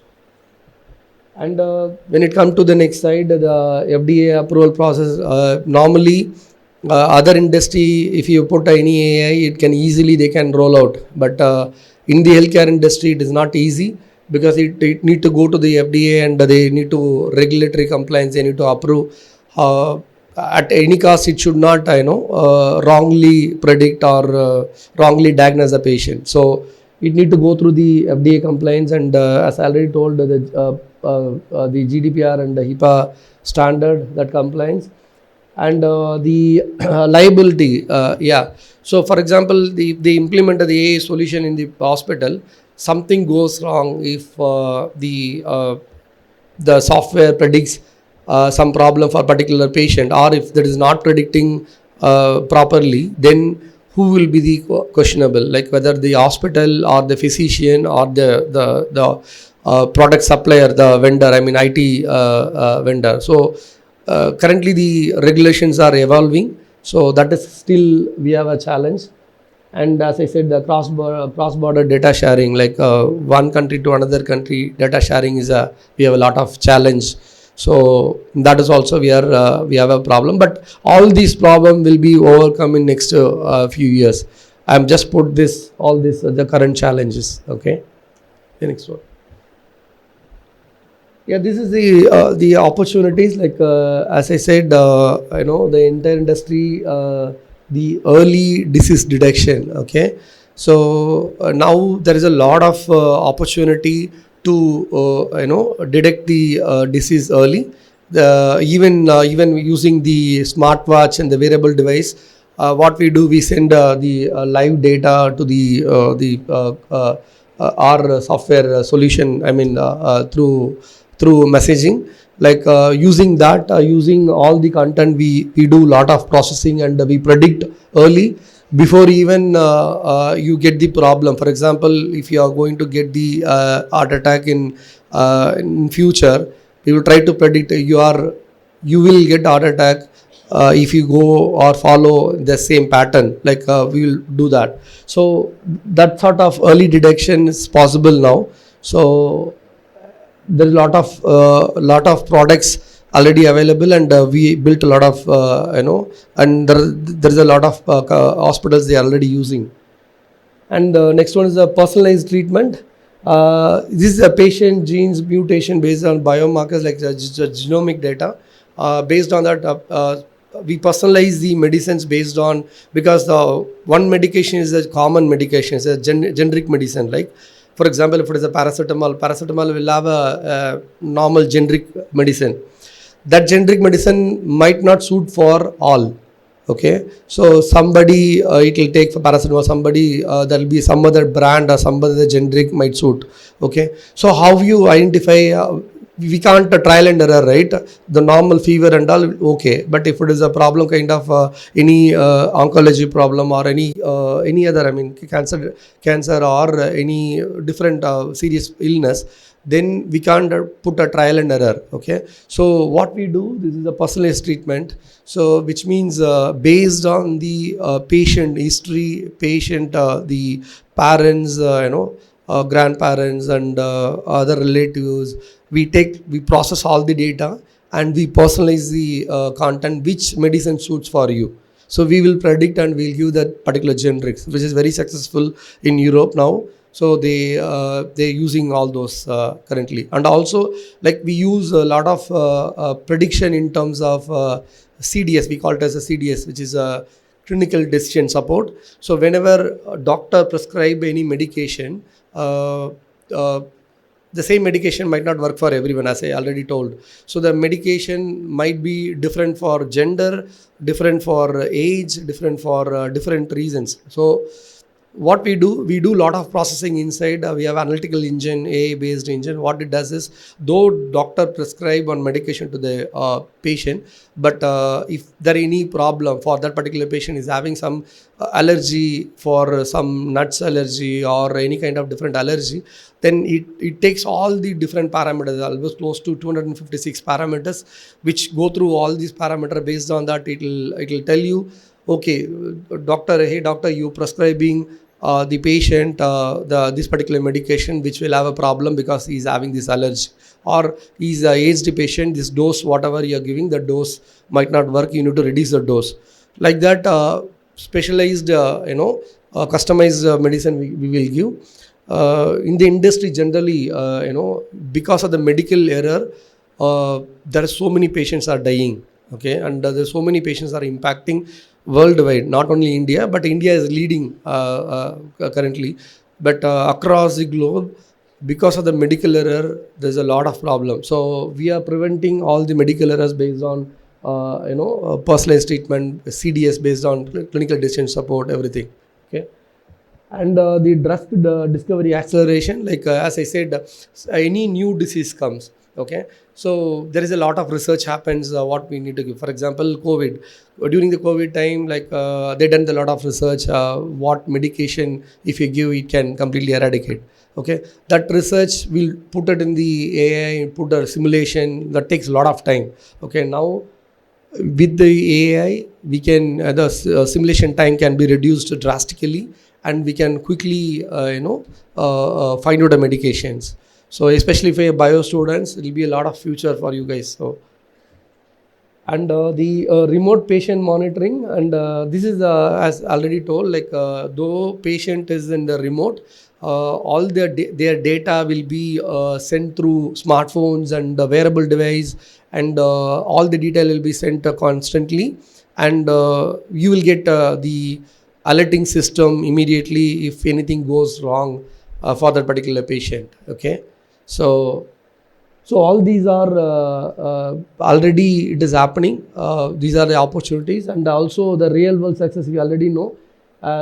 Even as already I am doing the diabetic retinopathy research, where Google done almost 95% accuracy in terms of eye disease. Generally the diabetic retinopathy happens because of the type 2 problem,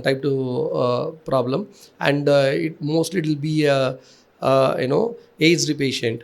So now it can be able to early detect, and it can be preventable. Already it is done already. So there's a PathAI and IBM Watson. They helping for the cancer, how we can give the specialized treatment for cancer. Not all the cancer patients required chemotherapy. So it required a customized treatment so that it can, how we can quickly find out a problem and they can treat well, advance. Okay, and the sepsis also any serious illness, how we can using MLA, how we can give the personalized medicine. Yeah, sepsis. And surgical robots, we already know there is a lot of research going on. There is a lot of surgery is also done in the robotic industry. So there's a lot of opportunity there as well. Okay. Yeah. So yeah, this is where it is going, where we are going currently. Currently, we are in the 25-26. It's a multimodal AI, which means we have a lot of textual data, a lot of image data, and we have NLP related data. All these put together, it could be a X-ray, it could be a CT scan, it could be a PET scan. All these data has been taken and processed, and we are providing a solution. There's a multimodal AI which is currently there. And 2027, 2020, it's a federated AI learning, which means currently, as I said, we are facing a lot of challenges in terms of different countries having a different patient data isolated, because we can't take the patient data out because of the security complaints. So what this federated AI does is like we put a centralized server. It talk to the different country patient data, but the patient data will not come into the centralized server. Only the model gets trained in the centralized server. So which means we can build a model which can suits for the regional, local data, which could be a UK, it could be Australia, it could be anywhere in the country. We can build a common AI platform which can do a model. And again, the digital twins, and again the virtual patient mode, like we can mimic the patient completely data and the 3D thing, and we can do a lot of simulation.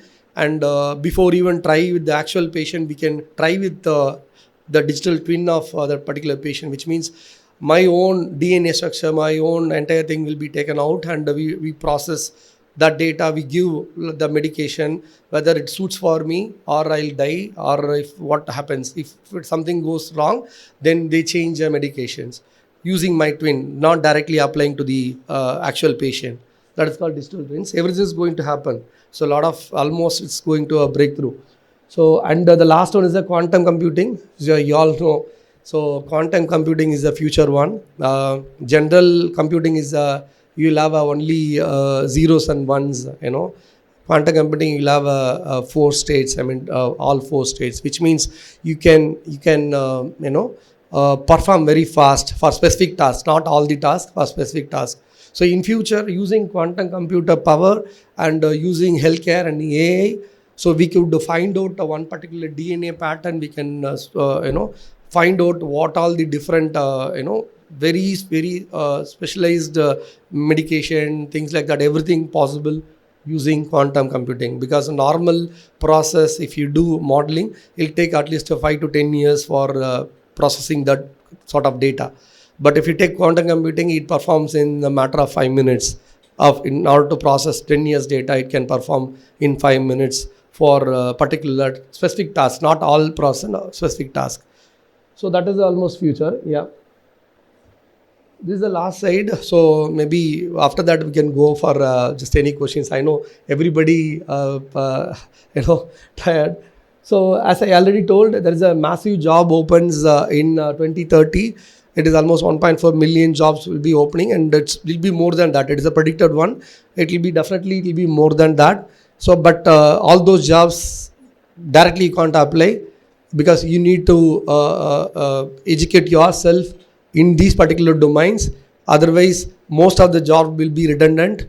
As already told, like a lot of service industry people are already they are laying off, especially if you take TCS or Accenture, all these service-based companies. A lot of people are laying off, and it's going to happen next 3 to 4 years. You will see almost 30 to 40% of manforce going to reduce. Okay, but there will be additional 20 to 30% will get increased, but that requires a specialized skill set, which I told whatever I briefed there. Okay, so in terms of, as I said, and the cost is also reduced, like 30 to 40% healthcare cost is going to come down in 2030. How it is going to reduce? Because we do all preventive healthcare, we do all our data, process data, without even actually taking the medication, or before even we do all simulation, we prevent all kind of problems. So in that way, admitting in a hospital or all those medication expense, everything will get reduced. Okay, that's where 30 to 40% healthcare cost will be come down. Okay, the next thing, whatever for you people, like as I already told, like you required a foundation skill. AAML is not a only core skill. AAML is a horizontal. It is a horizontal because 5 years before it is a core skill. But now it is horizontal, which means whether you are maths student, you are a physics student, or you are a history student, or you are a biotechnology student, all need to know AI, which means it's cutting across all the horizon. So you need to learn AI. At least you need to use those tools, how to adapt these AI tools, how we can use in your real-time applications. Okay, that is a very, very key. And try to go with a lot of companies. In India, there's a lot of research-based companies, like they do a lot of things. Try to go some internship with those companies. Try to connect with industry people. Try to connect with the internship. Go with that, and yeah, stay up to date with the technologies. So that is what it required you people to stay relevant up to the market. Okay, yeah. Any questions? I think I continuously spoke. I don't know so how many people can able to grasp, but any questions, anyone? Yeah.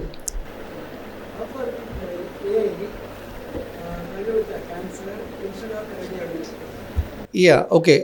It's a good question. Actually, we do have we done research, especially it is currently in we tie up with the GE, the CT machine, scanning machine. We done the if you take any radiology department, for example, if you do a CT scan, okay, there is a contra agent will be injected in your veins, or you can drink a water. They say generally it will have contra agents, which means a gladanium, the material called gladanium, which will be drunk before doing the PET scan or CT scan. So then if you go into CT machines, then you can able to predict, see whether you have any tumor or if you have any kind of especially cancer related problem, all those things. But if you take that gladanium, like if you're doing some 6 to 7 times the CT scan, it will the slight amount of the gladanium will remain in your brain. Okay, nobody knows, they won't tell, but it will have a lot of side impact when going forward. So what we done is, for example, if you're taking 10 ml of the contra agents, so what we done is using just 1 ml or 2 ml with the contra agent, we could able to predict well using AA. Okay, without the contra agent, taking the entire 100%, you can consume only 10%. Okay, we could able to detect that you're early, and also you can do, instead of only 7 to 10 times you get the impact, if you do 20 to 30 times, then we will get the impact. The number of the scans also will get improved for our region. No, we have currently the research paper has been published, but currently we have tying up with the GE CT machines in Zurich, Germany. So where Switzerland and Germany, like we are having the legal, all these things required a lot of legal regulatory compliance and a lot of things which we are going through now. So once that is through, then probably within the CT radiology itself, that solution will be applied, so they can consume very less amount of contra agents. So there's a lot of side impact when you take any kind of X-rays or all these things. So we are seeing how we can improve overall. Okay, thank you. Thanks for the opportunity. Thanks, guys. Thank you. Thank you, sir, for your enriching address. Your words have shed light on new dimensions of our theme and offered valuable perspectives to carry forward. The depth of your knowledge, the clarity of your ideas, and the passion with which you delivered your lecture have left a lasting impression on all of us. You have inspired us to think beyond boundaries and explore the challenges and opportunities that lie ahead. Thank you so much, sir. We are moving on to the releasing of the proceedings. We kindly request our chief guest, Mr. Jayaprakash Venugopal, to release the international conference proceedings.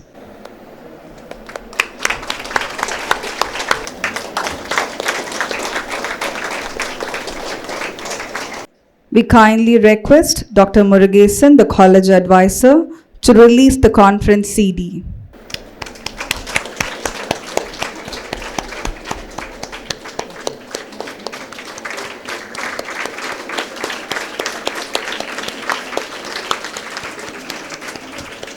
In many academic gatherings, participants often wait days to receive the presentation or access links. But here at St.Anne's, Our college organizing committee has worked with great dedication and meticulous planning to provide the conference link instantly on the very same day. Let's take a moment to invite Ms. Srimati Benedict Kumari, the Dean of College Development, to open the conference link.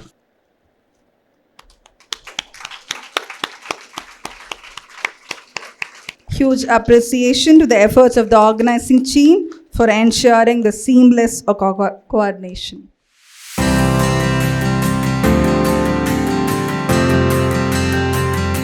We request our chief guest, Mr. Jayaprakash Venugopal, to kindly distribute the certificates to the paper presenters.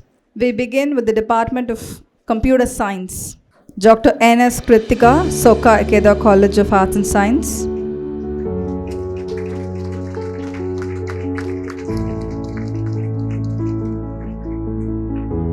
Dr. M. Grace, Soka Ikeda College of Arts and Science.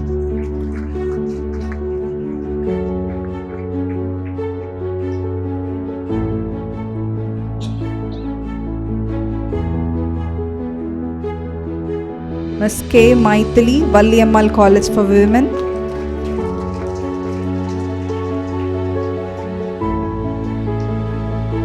Ms. R. Anita, Valliammal College for Women.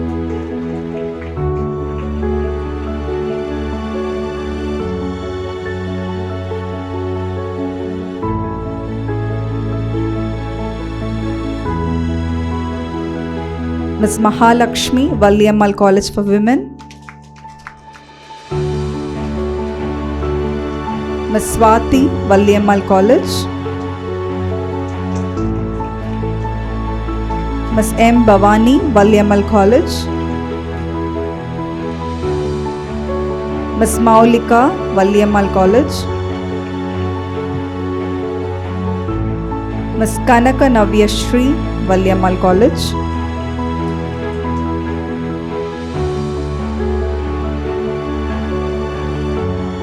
Ms. Kavita Varshini, Dr. MGN Education Research Institute.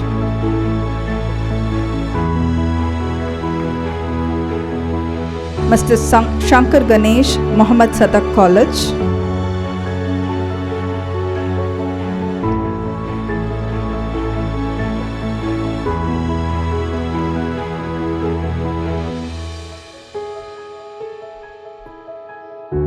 The following paper presenters are from St.Anne's Arts and Science College. Dr. T. Srividya, Assistant Professor of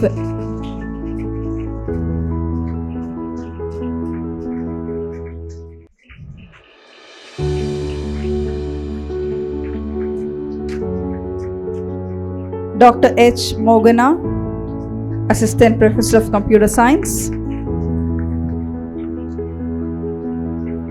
Ms. Kavya, Assistant Professor. Ms. Shweta, Assistant Professor. Ms. Hemavati, Assistant Professor of Computer Science.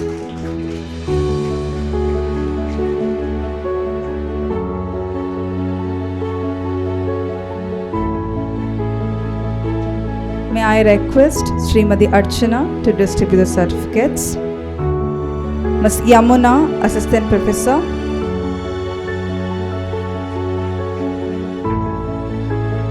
Dr. Sujameri, Head, Department of BCA. Ms. Eunice Littlejani, Assistant Professor of BCA.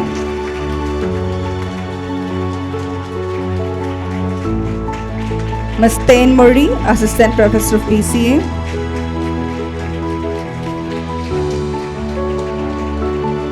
Ms. E. Sandhya.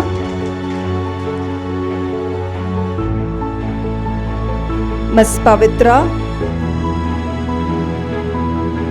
Ms. Afrin Fatima.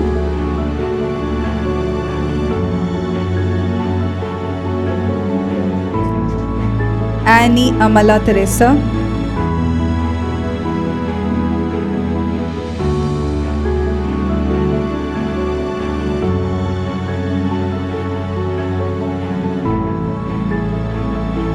Shazia Tarzan.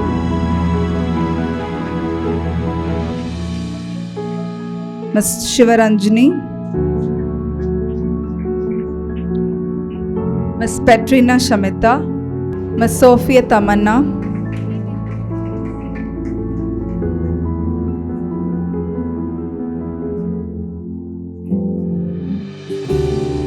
Rahin Afsana,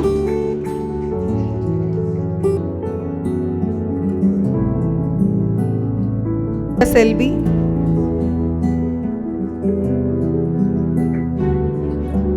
Ms. Darshini,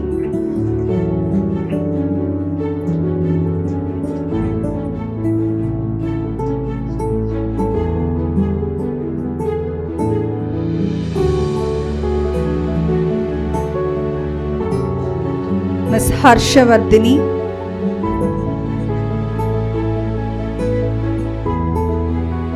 Ms. Percy Janet.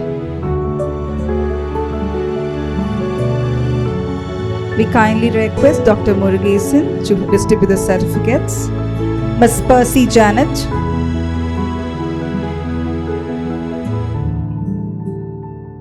Ms. Shweta D, Ms. Pooja,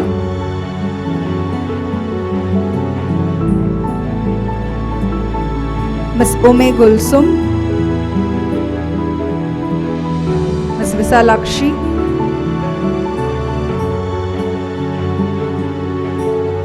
Ms. Dilli Raji,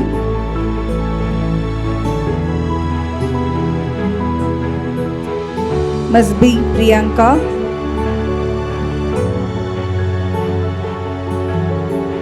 Ms. Kavya,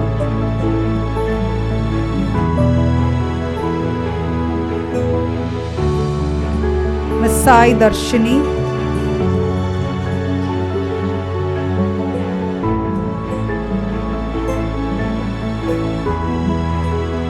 Ms. Pratisha,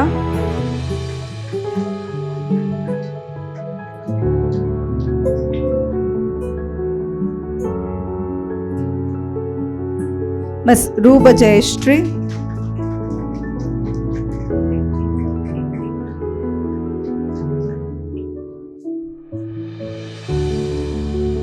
Ms. Vijayalakshmi,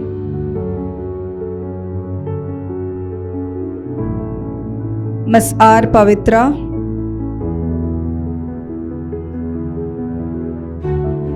Ms. K. Roshini, Ms. Annie Steffi, Ms. Diksha,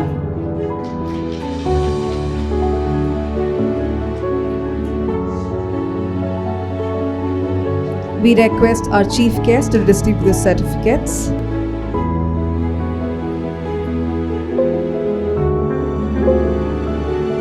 Ms. Jhansi Ratnakumari, Pachayapas College.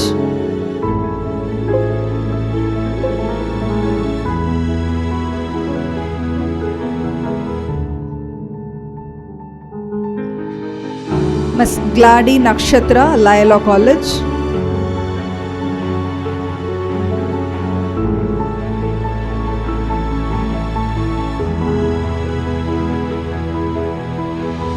Ms. Shenbagapriya, Head Department of Mathematics.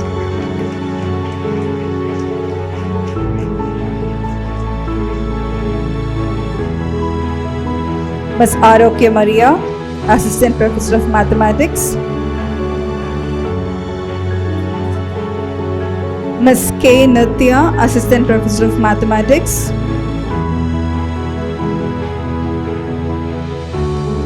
Ms. B. Kalapushpam, Assistant Professor of Mathematics.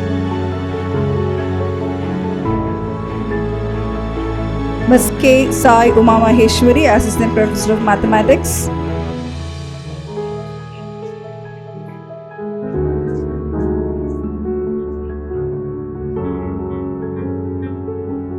Ms. J. Aishwarya, Ms. G. Sandhyashri,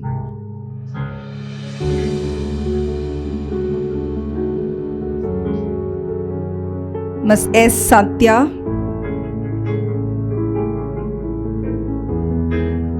Ms. Raisa Begum,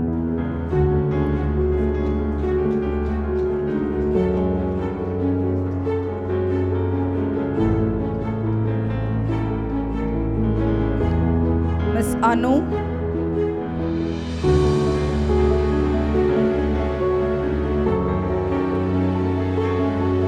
Miss R. Srividya,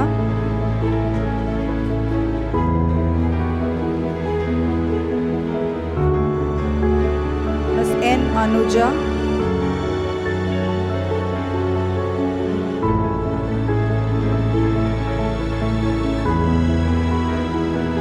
Miss G. Gayatri,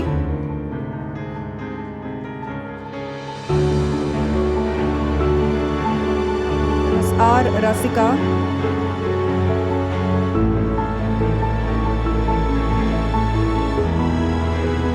Miss M. Agalika,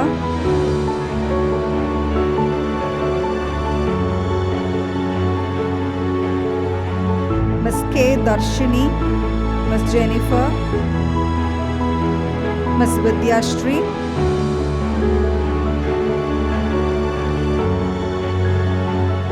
Sister S. Janet Peperonia,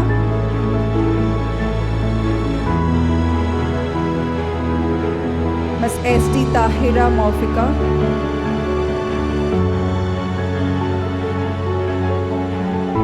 Miss I. Kalyani,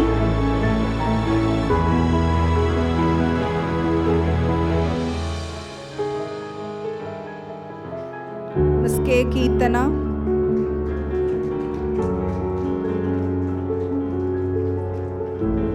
Miss N. Shreya,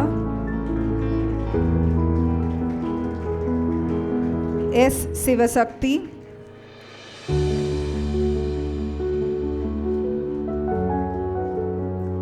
M. Navina,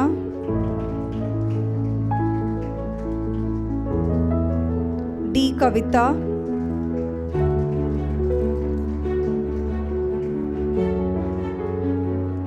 S. Logeshwari,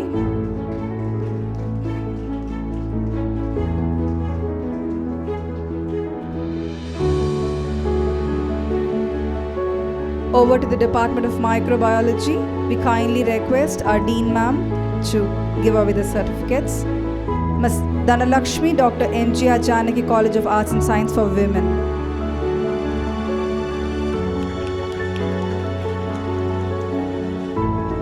Ms. K. Bhavani, Dr. M.G.R. Janaki College of Arts and Science. Ms. T. Kavina, M.G.R. Janaki College of Arts and Science.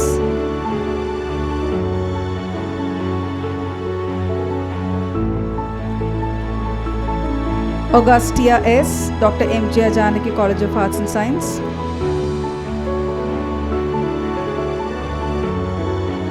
Ms. M. Lakshmi, Dr. M.G.R. Janaki College of Arts and Science.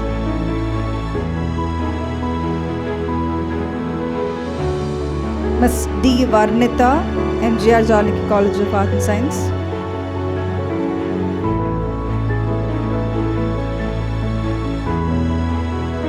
S. Madhumita, Dr. M.G.R. Janaki College of Arts and Science.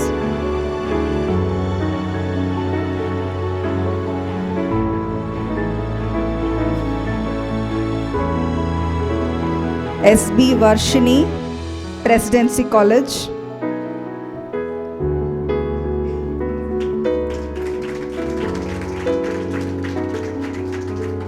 Ms. M. Abhinaya, Justice Bashir Ahmed College.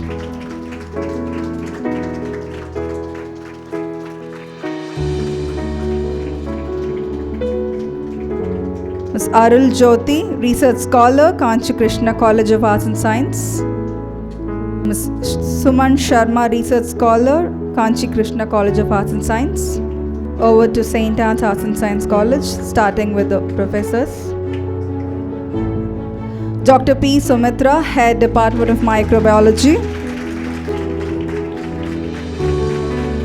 Dr. S. Tamidarasi, Assistant Professor of Microbiology. Dr. J. Jhansi Jayarani, Assistant Professor of Microbiology.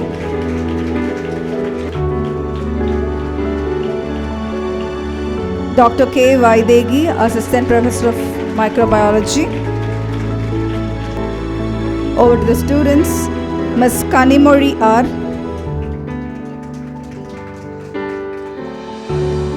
M. Varshia,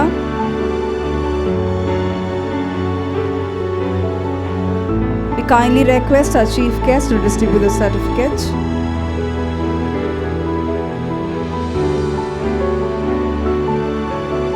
Ms. Arshia Razvi,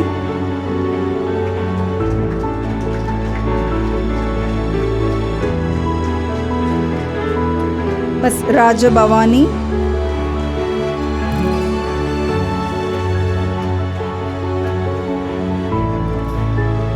Ms. Kavi Priya,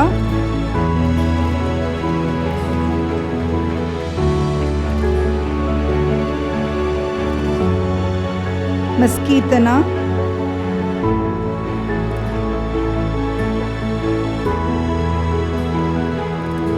Ms. Yashika Sharma,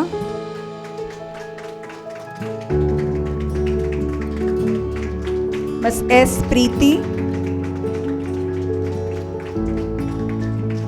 Ms. Monica, Jyoti Jayadev, Jyoti Yadav, sorry, Ms. Bharati, Vishali, Susan Mary Cyril,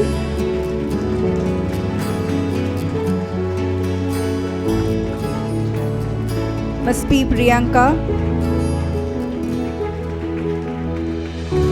Saranya.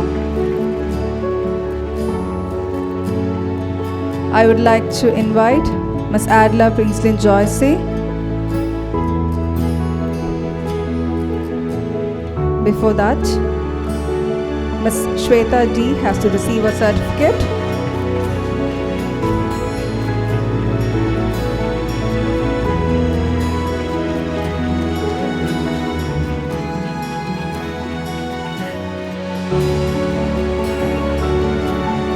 May I now invite Ms. Adla to announce the Best Paper Award in the respective disciplines.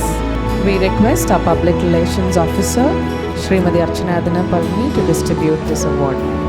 The Best Paper Award for Computer Science and Computer Application goes to Dr. N.S. Kirutika and Dr. M. Grace from Soka Ikeda College of Arts and Science.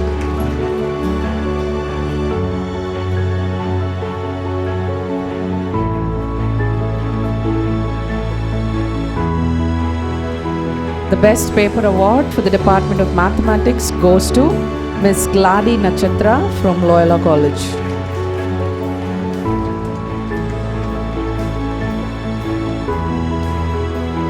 The Best Paper Award for the Department of Microbiology goes to Dhanalakshmi S., Bhavani K. and Kavinya T., who have co-authored a paper from MGR Janagi College of Arts and Science. The Best Paper for St.Anne's students from the Department of Mathematics, Sister Janet Pepperoni from the 2nd BSc Mathematics.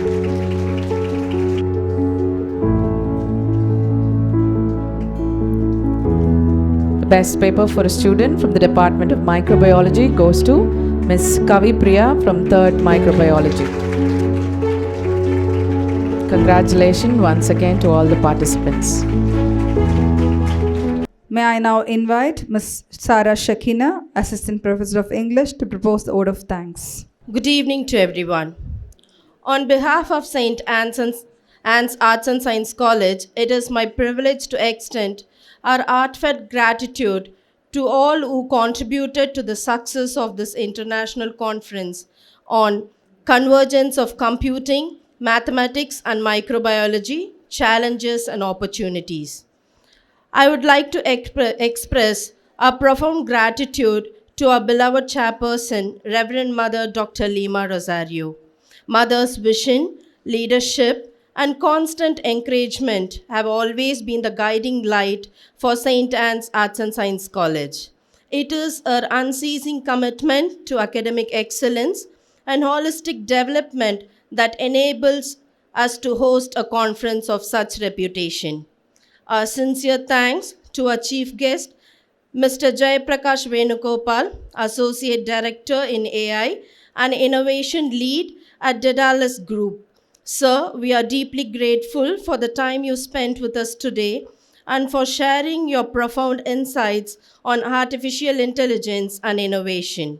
Your words have not only enlightened us, but have also inspired us to think beyond boundaries and explore new avenues of research. A very special note of thanks to our principal, Dr. I. Annamal Arpudameri, and our Dean of College Development, Srimati Benedict Kumari, whose dedicated leadership and tireless efforts have played a significant role in bringing this international conference to fulfillment. We also extend our gratitude to our Public Relations Officer, Srimati Archana, for her dynamic support in creating a vibrant and technology-enabled learning environment.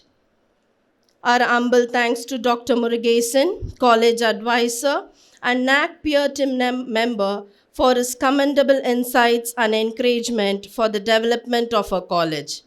We extend our deepest gratitude to our sisters who took the initiatives and mentored us in all possible ways. We are also grateful to our eminent resource persons, Dr. A. Johnny, Dr. S. Valli, and Dr. S. Uma Shankari, for enriching this platform with their scholarly contributions. Their lectures and discussions have added immense academic value to this conference. I would like to acknowledge the faculty members, technical team, non-teaching staff, and supporting staff for their dedication and hard work behind the scenes. Your commitment has ensured the smooth and seamless conduct of this conference. Our heartfelt thanks go to all the participants and presenters from across the country. Your active involvement, insightful presentations, and scholarly interactions have truly made this conference a meaningful academic exchange. As we conclude, may the spirit of inquiry and collaboration from this conference inspire us to explore new frontiers of computing, mathematics, and microbiology. Our heartfelt thanks to each of you for being part of this academic celebration. Thank you. Vinayak जय हे भारत भाग्य विधाता पंजाब सिंध गुजरात मराठा द्राविड उत्कल बंगा विंध्य हिमाचल यमुना गंगा उच्चल जलधि तरंगा तव शुभ नामे जाहे तव शुभ आशीष माहे जाहे तव श्रेय दादा जन गण मंगल नायक जय हे भारत भाग्य विधाता जय हे